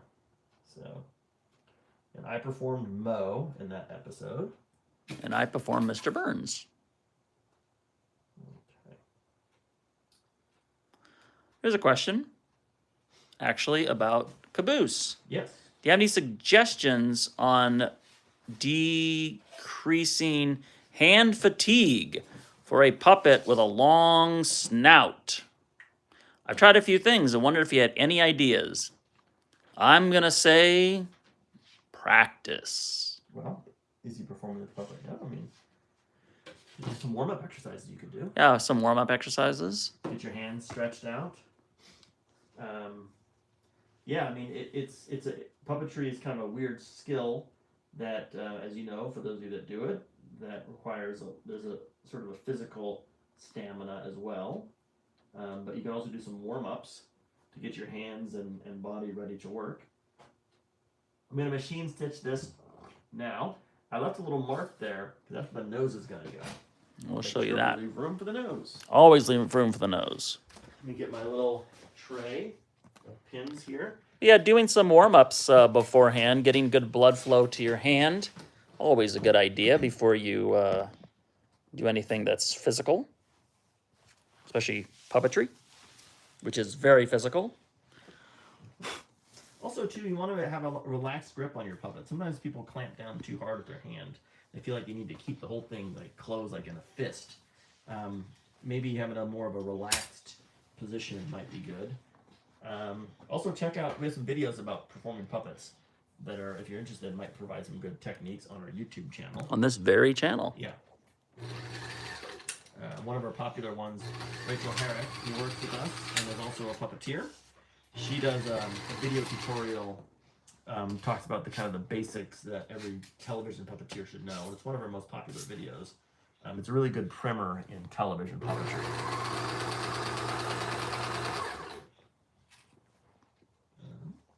Also, working with arm rods is a skill that takes time to master. But we always say that when you hold those arm rods, you don't want to have a death grip on them. You want to have a light touch. Think of it like kind of holding a deck of cards. Right, along this seam here, I want to make sure I have enough allowance. I don't want to get too close to the edge.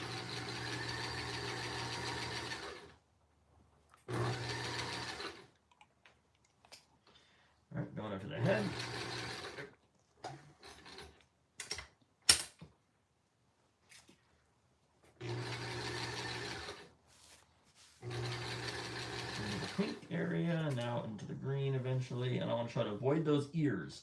I don't want to stitch those ears down as I come around the horn here.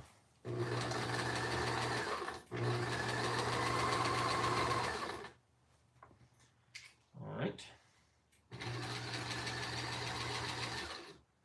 Stitching that, get into the green area. This is where all the materials kind of converge. In fact, we have a fun little design element that sort of helps keep things in place and mask where all these seams come together, which you'll see.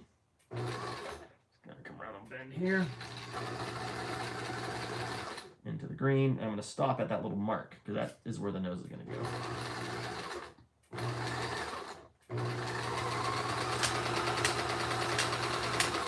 And then take the needle out and then move past the mark and then stitch that final little 1.5 inches of material. Just go right past the mark. And if I've done my job right, I haven't grabbed those ears. So hopefully that works the way it should. Go forward, backward. Stitch all the way to the end. And that brings us to the end of the machine stitching part of this demonstration. And very soon we'll have a puppet that will look finished. All right, so that, get these threads off of here. I'll bring it back to the table and I'll turn this thing right side in so you can see how it's looking.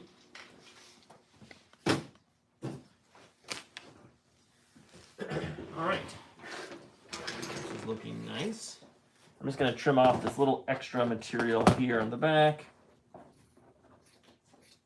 We could probably modify the pattern if we wanted to, but it doesn't hurt to have a little extra to work with. And now when I turn it right side in, you'll see how the shape starts to take form. The puppet takes shape. Turn it like this. Ooh, beautiful. Look at that. I always like to make sure the ears are actually in the right place, and they are. And then what's going to happen is the foam is going to go inside the head. But before we do that, we're going to snap the nose in place. Would you like to take over with the nose? Sure. Great. So Sean's going to talk about the nose and talk about how those go in place. And then we'll move on to our final steps. All right. Now for the nose. So these noses, the noses, the eyes, we made custom. We sculpted them, and then we cast them in a silicone mold, and then made them out of plastic. Put these nylon bolts in. We're putting the nose on now because what we discovered as we were workshopping these puppets is much easier to put the nose on now before we glue the fleece to the foam. So we have this little wooden gasket that we also laser cut, and then this nylon nut goes right over the bolt, and I'm just gonna tighten it finger tight, and then I'm gonna check the position before I really tighten it down, and then I'll trim the bolt and add a little drop of glue. So I'm looking at the center line. This looks really nice. Make sure the wooden gasket is aligned. Tightening. Okay. You can kind of see how it's looking. Very cute. Yeah, really getting a 1990s vibe from this guy. I like it. As someone who graduated high school in 1995, I'm in favor of it. People are saying, "Oh, the 90s are back." They never went away. Never went away. 90s, we had the best TV shows, we had the best movies. So there. Period. Here's a question. Someone says, do those screws poke your hand inside the head? Actually, no, because this nylon is going to be on the outside of the foam. So I'll show you what that means in a minute. And also there'll be a fleece brain that's inside the head as well, so that the contact points for the eyes also don't interfere with your hand. All right, so this, I'm going to take this little plier here and trim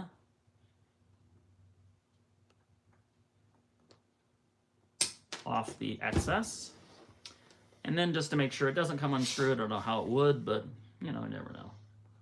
And add a little drop of this glue around the bolt. and hit it with a little bit of the zip kicker. Just a tiny bit. Don't want to get it on the fleece. There we go.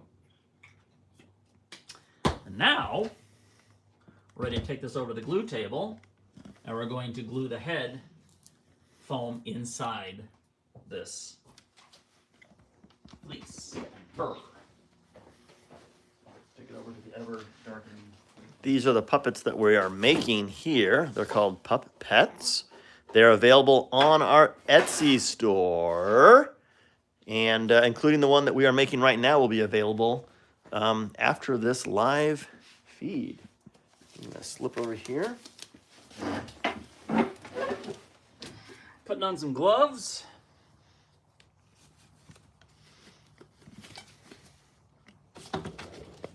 Respirator.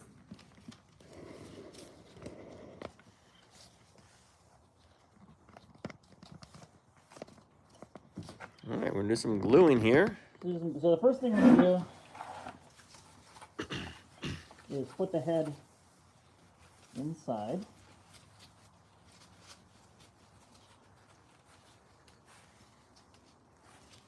Get it all lined up. We have a nice center seam here that I can use as a guide. Okay. You can see how that's going to look. Very cute. All right, I'm going to put glue on the foam first, and then on the fleece. So I'm going to use one of these foam applicators and do the dab, dab, dab, and I'm just going across the foam, just that edge of the foam. You want to work carefully, because what you don't want to do is get glue on the inside of the mouth or anything finished. That's always discouraging.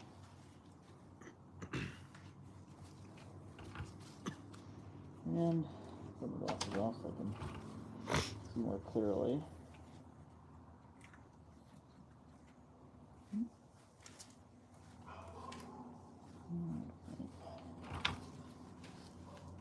Moving along here.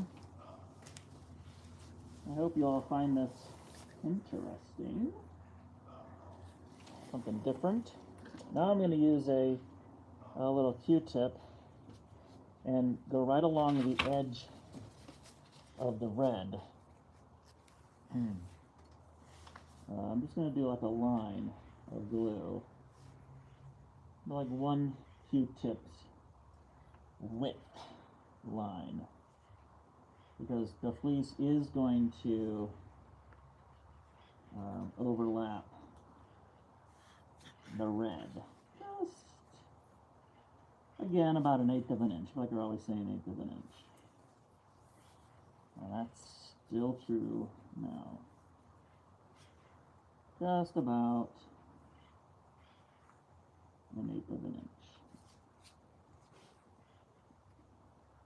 Moving along.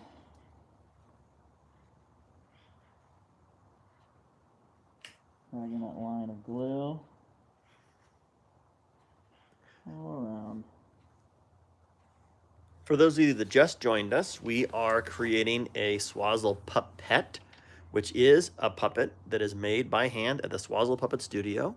And all the puppets that we are building on this live stream and that we've built are available for sale at our Etsy shop. So check it out. There's a link in the show description so you can get your own puppet.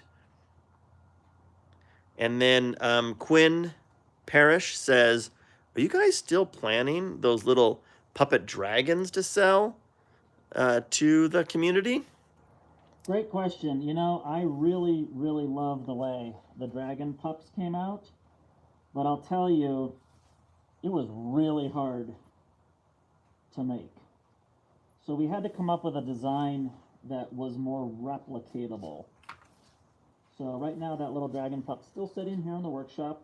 I still like it. Who knows? Maybe someday. There's a string right across the top jaw there, top of the mouth. Make sure you get that off. So now that I have glue on the foam and the Ultra Suede, I can use my foam applicator and put foam on. Put glue. Glue on the fleece. So dab, not too thick. And you'll see I'm not putting it all the way in the corners just yet. I'm actually going to use a popsicle stick for that. So different applicators for different jobs.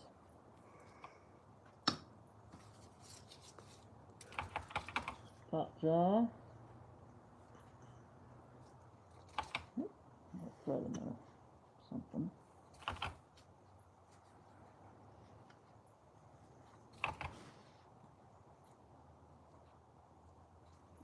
So these puppets. Now I'm gonna, hang on a second. I'm gonna use a popsicle stick and get glue.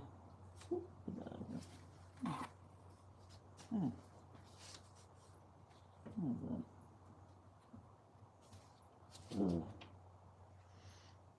All right. Struggles really. There's a thread that Sean is working off that puppet. Maybe I can try to get it off. There you go. Okay, great. I'm using a popsicle stick.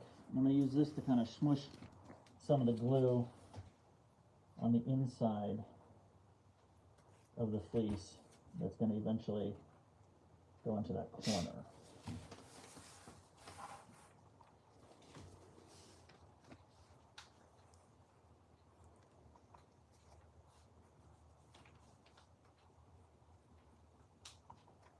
All right, this will set up a little bit. And then I'm going to start with the center, with the nose, make sure it looks all centered. Use this center seam as a guide. It's still pretty wet, but I'm going to at least start to get it worked into position. Because you want to try to avoid those creases that can occur. So I'm going to do the center of the mouth, the bottom jaw rather. Just kind of work this around. Making sure I'm going to the red. This is the careful work that you have to do. Make sure it has the, this is the final work. This is the gluing that people will see. The gluing inside the head, no one's going to see that. But for the work that people are going to see, I'm going to work carefully.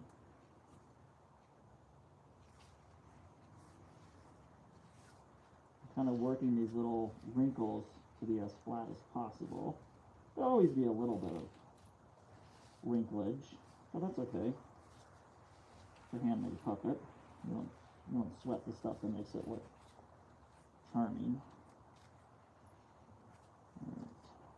And you'll notice that the fleece is going right over a little bit of that Ultra Suede, and that layering up helps lock all those little materials together. Yeah, a lot of stuff that makes the strength of the puppet is that you're layering materials. A little wood, a little Ultra Suede, a little foam, a little fleece. So a lot would have to go wrong for them to fall apart. I like using a little popsicle stick, push it into the corners. Quinn Parrish says, "Thank you for sharing your awesome build with us. Great work." Thank you. Thank you, and thank you for watching. We appreciate it. And this puppet will be available for sale in our Etsy shop. Very soon, it'll be going up online. Okay. To become a part of someone's cast of characters, perhaps.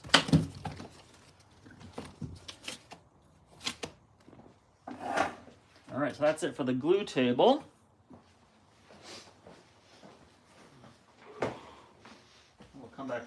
light. There we go. Back into the light. A few areas I can hit with a little more, but I can do that later. This will give us an idea, you know. I'm going to make sure that head foam, there, massage into place so you can see how it's looking. The next thing over, before I hand it over to Patrick to do some of the finishing touches, I'm going to put the arm rods in.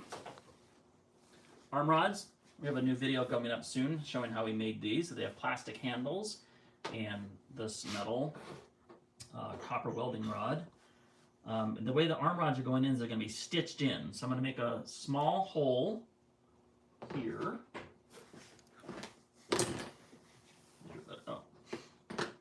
So I'll line up the metal to make sure it lines up with the end of the fingers. I'm going to add a small hole right there, just like this. And then I'm going to thread this through.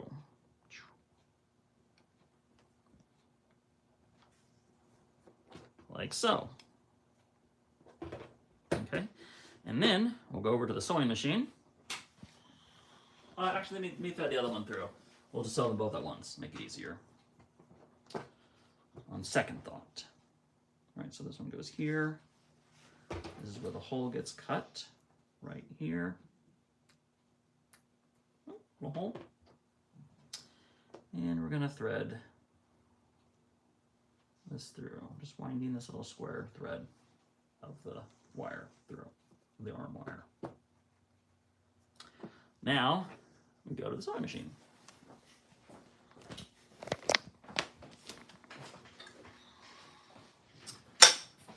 Okay, I'm going to put a pretty big stitch. I'm going to 6. And what I don't want to do is break the needle. So I'm going to put the hand like so under here, lift up, put it under. And I'm going to test the needle to make sure we're past the metal, which we are. I'm going to do a little line right there in the middle, which also holds the arm rod in and has the benefit of giving us a little finger. Yeah, there was a question earlier about how those fingers look. This is the technique we use to give it a little bit of a look like it has fingers. Broke the needle. Womp womp. Let's get in close. Let's see, where's that broken needle? Broke the needle. Ooh. All right, that's all right. I need that that little screwdriver. I'll show you how to replace the needle. Just being so careful.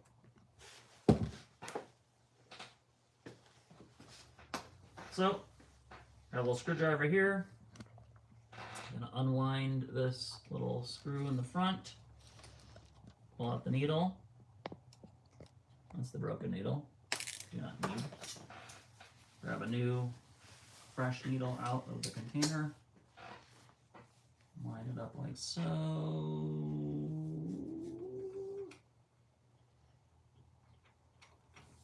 come on. There we go.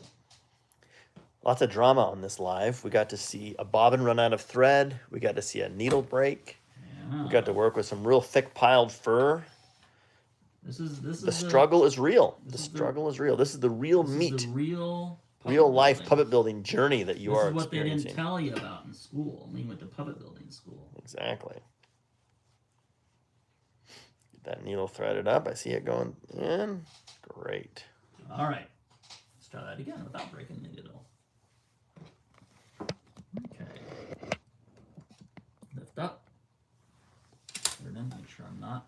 Okay. So now we're in the safety zone. Go down. Yes. Forward, back. Forward. And back. Just enough to get a little bit of a line and secure the arm rod.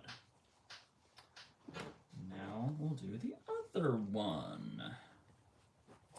Go this way with it.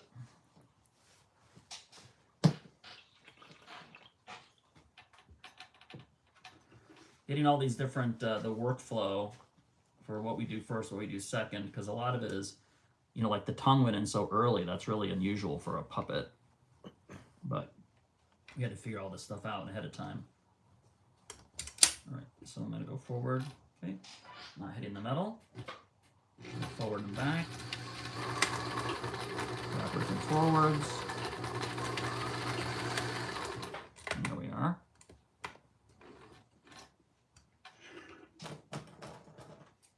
Okay, that's it for the sewing machine for this project.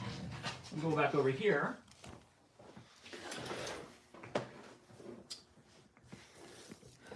Let's get rid of these little threads.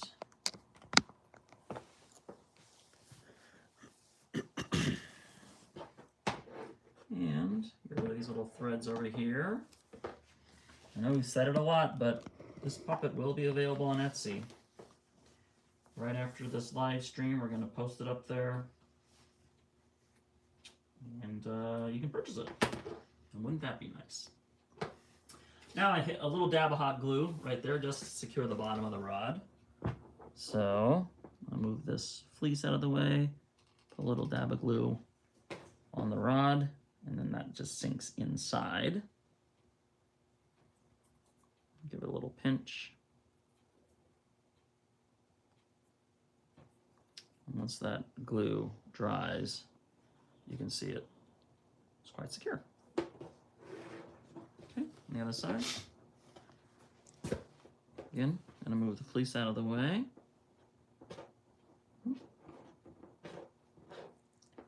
Fleece out of the way. A little dab of glue on the rod. Oops. And then pull that fleece over. Make sure you get the front and back. Pinch it in place. All these little techniques we had to develop. This is not normally how we attach our arm rods, but we wanted to come up with a technique that could allow a secure arm rod. All right. We're getting down to the final steps here, everybody. I'm very excited. So here we are so far. Hi! I'm going to hand it over to Patrick, and he's going to take you through the final steps. Exactly. So for those of you that just joined us, welcome. Today we are making a puppet. When we first started this live feed, there wasn't even this foam head, and now we have a puppet that is nearly finished that will be available for sale on our Etsy store. Link in the description for this live feed. So hello and welcome to all the new folks that have just joined us. I'm going to be adding eyes to this puppet. These eyes were made here at the Swazzle Puppet Studio. They were cast in this two-part plastic here that is from a company that's name I always forget. Smooth On. Smooth On. There you go. And they're built around these threaded safety eyes, which is nice because then they can lock in place. Okay, this is our coming down to the final stretch here. I'm going to find out where the eyes need to live. Make sure these faces as symmetrical as possible. In fact, I'm going to rotate these ears are flopping down a little. I want to get the material to the front if we can. Very exciting, is a comment. Yes. Because it's really coming together now. There we go. And there we go. All right. Now the ears really stand up nicely. All right, so the eyes, I'm going to find a place where they live. The first eye is always perfect, and the second eye is challenging because that's the one you have to match. You have to match the first one. But I feel like here and here feels about right. Each one's a little different. I'm just going to take a pair of scissors and put a hole in the fleece there, a hole in the fleece here. I'm going also cutting through the foam of the head to get all the way through all layers, because these safety eyes are going to lock through the foam and the fleece. I'm going to place them here and make sure they both look generally good together. Make sure we're in the right zone. How is that working? This one feels like it might need to go over a little bit more. So I'm just going to go over a little more with this one. There we go. That and that feels good. So I'm going to lock in one of these safety eye backs, just like this. This goes all the way through the back of the puppet, inside the head, and snaps through the foam, through the fleece. So first let me make sure that that stem is accessible. Make sure I can get to it. And I'm trying to move the foam away from the stem so I have a clear shot at that, which is good. Great. Now I'm going to lock this safety eye in place. And then I'll do the same thing on the other side. Like that. And lock this in place just by pushing it up on the stem. Oh, I got a little snap. You can't hear it, but I can feel it snap in place. So there's one eye. And the second eye, test it again, make sure we're all good. You get one go at these. Looks good to me. So let's push that stem all the way through. Make sure it's getting through the foam, which I can feel it. There it is. And now I'm going to put the backing on there. You can see how this character is really starting to come together. What did you cast it with? The question is. We used Smooth Cast 300 from Smooth On. It's a white plastic. The nose is made of the same. It's just we added a universal tint. All right. So that is locked in there. There you go. Now this is sort of the Little Orphan Annie version of it. You can see the white eyes, no pupils. So we're going to add some pupils right now. And to do that, we're going to use vinyl stickers and a hairdryer. Actually, before we do that, we should do the brain. The brain should go in place before we do any finishing work. So we have these little fleece brains, which I'm going to fill with batting and do a little machine stitch on. And maybe while I do that, Sean can select a good color for the pupil. But the brain here, turquoise, okay. Don't you think? Sure. So the brain here, this is a little machine stitch Wait, do fleece. you have enough turquoise? I'm going to turn it inside out. And I'm going to stuff it with some batting. And we have other colors to use as well. And just loosely stuffed. This is what's going to fit really on the top of my hand, or top of your hand. It's your puppet, not mine. And add a little bit of batting here. I'm going to bring this over to the sewing machine, do a little machine stitch, and then I'm actually going to take this over to the glue table, flip this thing inside out, and glue the brain in place. I want to do all this work before we do all the final finishing work. So, but I needed to do this after the eyes lock in. So, we only needed access to the inside of the head. So Someone, machine stitch this. Paul, the Pamster Yes. used a kid sock with batting for a puppet brain. Oh, That's a good idea. Great idea. Why don't we think of that? Yeah. Well, we did Well, that. that's why we do these lives, so that we can get ideas from folks like you. Exactly. Thank you. Good thought. Good idea. All right. Throw a little stitch into this here. Machine stitch that across.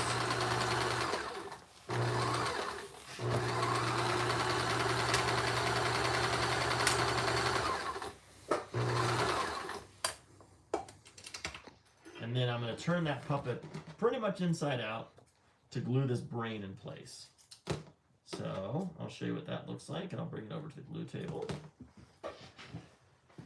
So if you come here, you can see that if I turn this thing inside out, I can get to the inside of the puppet head here.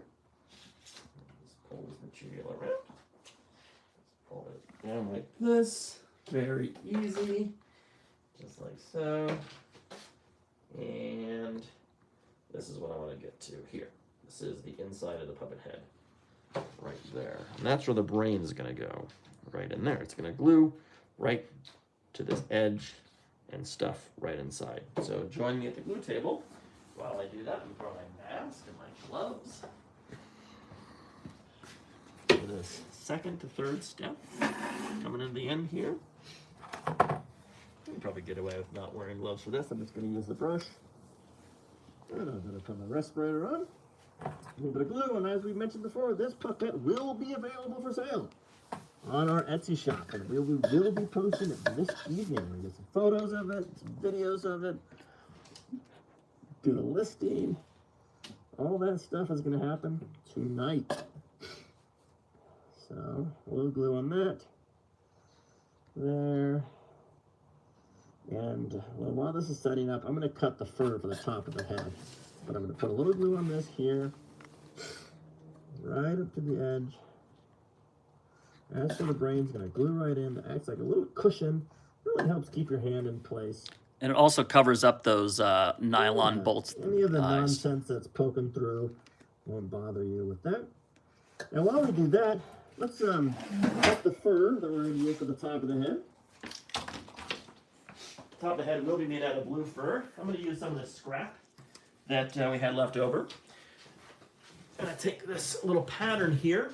This is the fur that goes on the top of the head. And this is going to lay like this. I'm just going to trace it with a marker and cut it out with a nice sharp Persona blade. There you go. I've got one right over here. Yeah, there's a new one, but also I had another one. I used it. All right. Just gonna cut that out.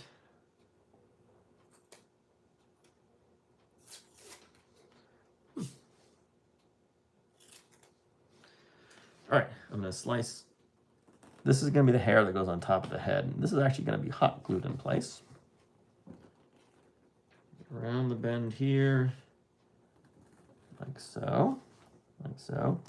And when we do the pupils, we're gonna be using these vinyl stickers and the hair dryer to kind of help form them in place. Oh good, we have more of those turquoise.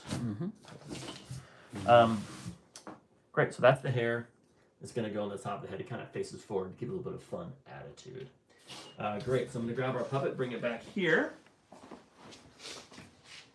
And we're gonna put the brain on in. So do it over here. Coming down to the final steps here. Final 3-4 steps. This is gonna glue inside here. It's gonna put the brain inside the head, and it's gonna go up against this foam here. It's a little tacky still. Yeah, with hair dryer. Really? No, a little bit. A little bit of hair dryer, Sean says. On cool or warm? A little bit.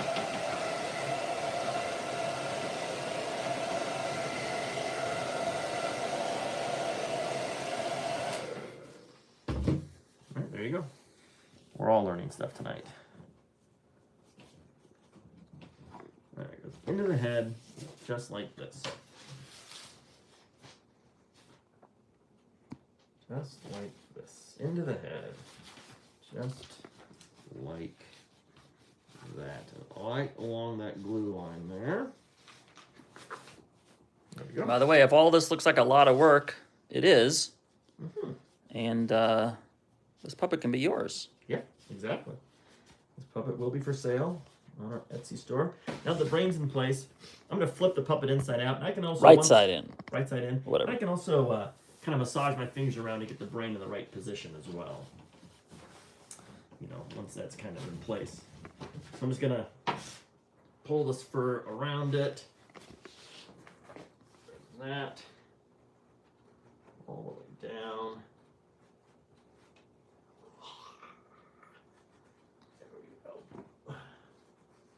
Like this. Ooh, it's nice and comfortable. Feels good on my hand. The brain is nice and secure. So now we're going to put the vinyl stickers on for the eyes. And those stickers, we're going to use turquoise, apply them with a pin, and a little bit of heat. Let's see, so I'm going to grab one of this size here. What size is? Someone's saying you will not be able to find a foam puppet with arm rods professionally finished for that price either. Totally unheard of. These are fantastic. How many do you expect to create in this series? We're going to be making these next week as well, and then we'll list them up on Etsy, and then and then we'll make them occasionally as we have time in our schedule. Mm-hmm. So I don't know how many we're going to make, but I really like this one. All right, so that sticker goes on there. And you'll notice that right now it's kind of unsightly looking, a little bit of wrinkles and stuff. that's where the hair dryer comes in. There's lots of different materials you can use for puppet pupils. Some people use, and we have used in the past, this material that's sort of a velvet with an adhesive back. It's used for interior telescope lining. This we like because you can layer lots of fun colors, and the hair dryer lays down really flat. Someone says, yeah, this is my favorite of the ones I've seen in the shop. The colors are so appealing. Oh, great. Thank you. 100%. All right, I'm going to apply a little heat to the eyes.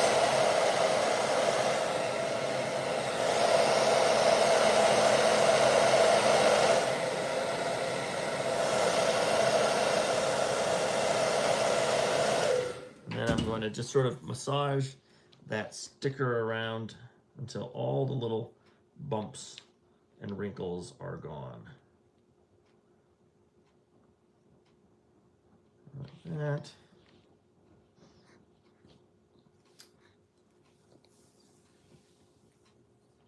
Massaging those little parts out there. Put an air bubble in there. Put that out.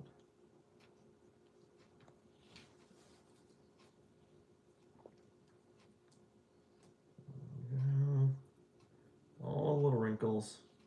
Try not to get dust, dirt, or hair fibers underneath here because it will show through.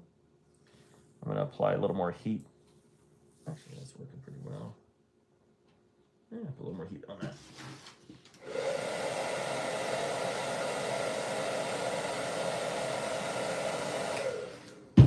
These have a clear coat. The eyes have a clear coat on them, which allow the vinyl stickers to kind of stick to them. Otherwise, the plastic sort of repelled the vinyl stickers. All right, get those wrinkles out.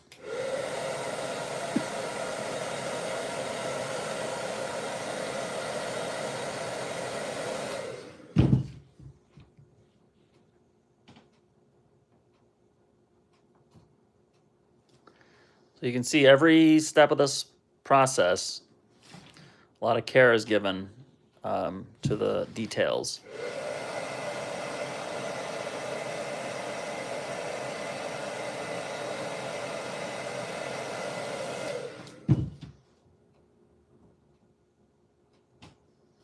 All right, get some wrinkles out.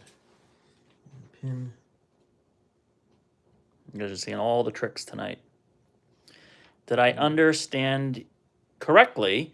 You cast safety eyes with the smooth-on cast medium that allows them to be locked in place. Yes, you followed us correctly. That's exactly what we did. All right, now I'll do the second pupil, so we get to watch all of that again. That's all right. This is. If in case anyone was wondering, these are handmade. Love it. Keep the tricks and tips coming. Absolutely. And, you know, for people who want shorter form videos, we have those on our YouTube as well. We got a new one coming out soon, which we just finished today.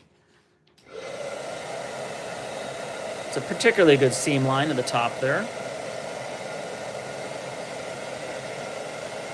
Get those wrinkles out. Like Orphan Annie was the white, but which cartoon characters have just the color in the eyes and no pupils? I feel like that looks like a different cartoon. I don't know. If you know, put it in the chat. By the way, casting, here's someone, the Pamster. I have a lot of those safety eyes. I haven't tried casting my own things yet. I do weird style of eyes even when I made dolls. Yeah, well, we just started using these smooth-on materials when we made our Avenue Q puppets.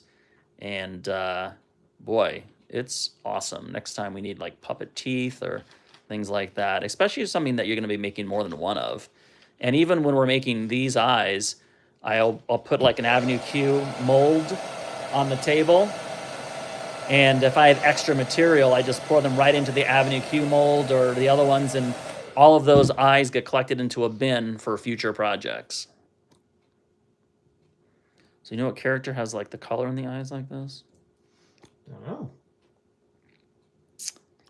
Me neither. Patrick's pushing that vinyl down, making sure it lies as flat as possible. Mm-hmm.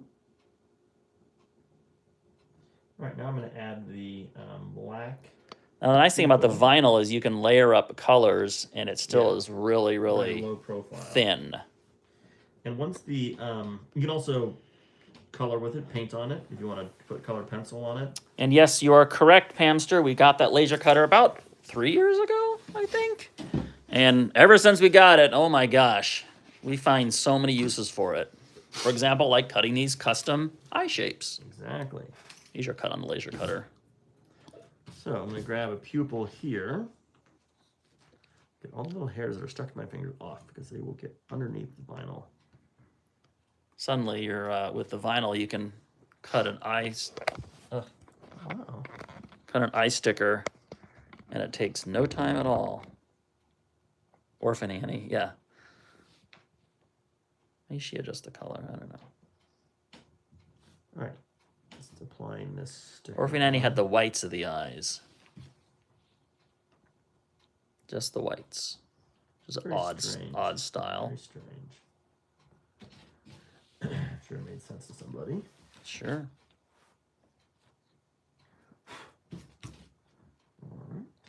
So he's laying the black pupil on now, and he had that with a little bit of heat to get it to lay flat, if needed. Yeah. Wow, this is really starting to look so To nice. stick to itself.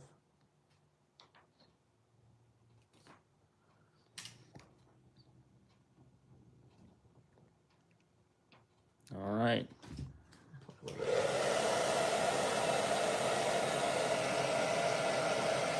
After this, the hair, and I'm going to glue the label in, and then we'll say it's done.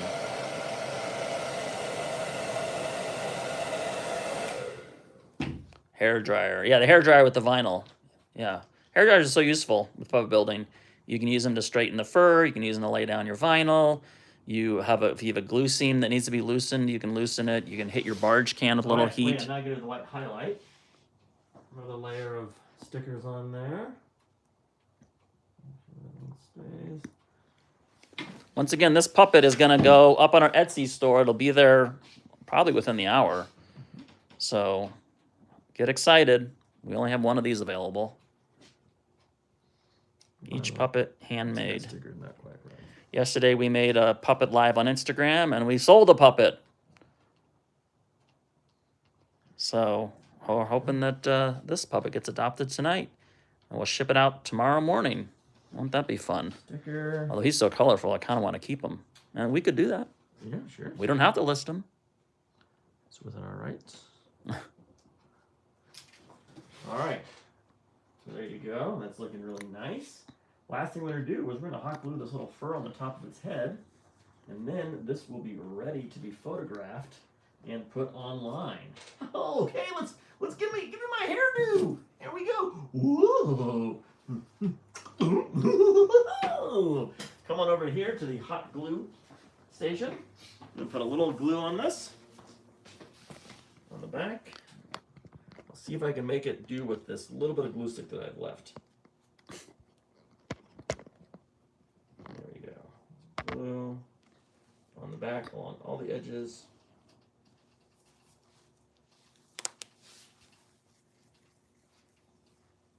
Yeah. That's going to plop right on top here. Lining up with. There we go. There we go. Push that down.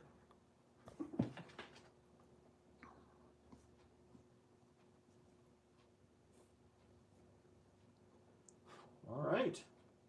And with this final detail. Hang on, I'm doing one thing. Ooh, one more thing to do. Oh, great. Sean's going to do one last thing. Want some more glue? Yeah, glue's right here. Oh, great.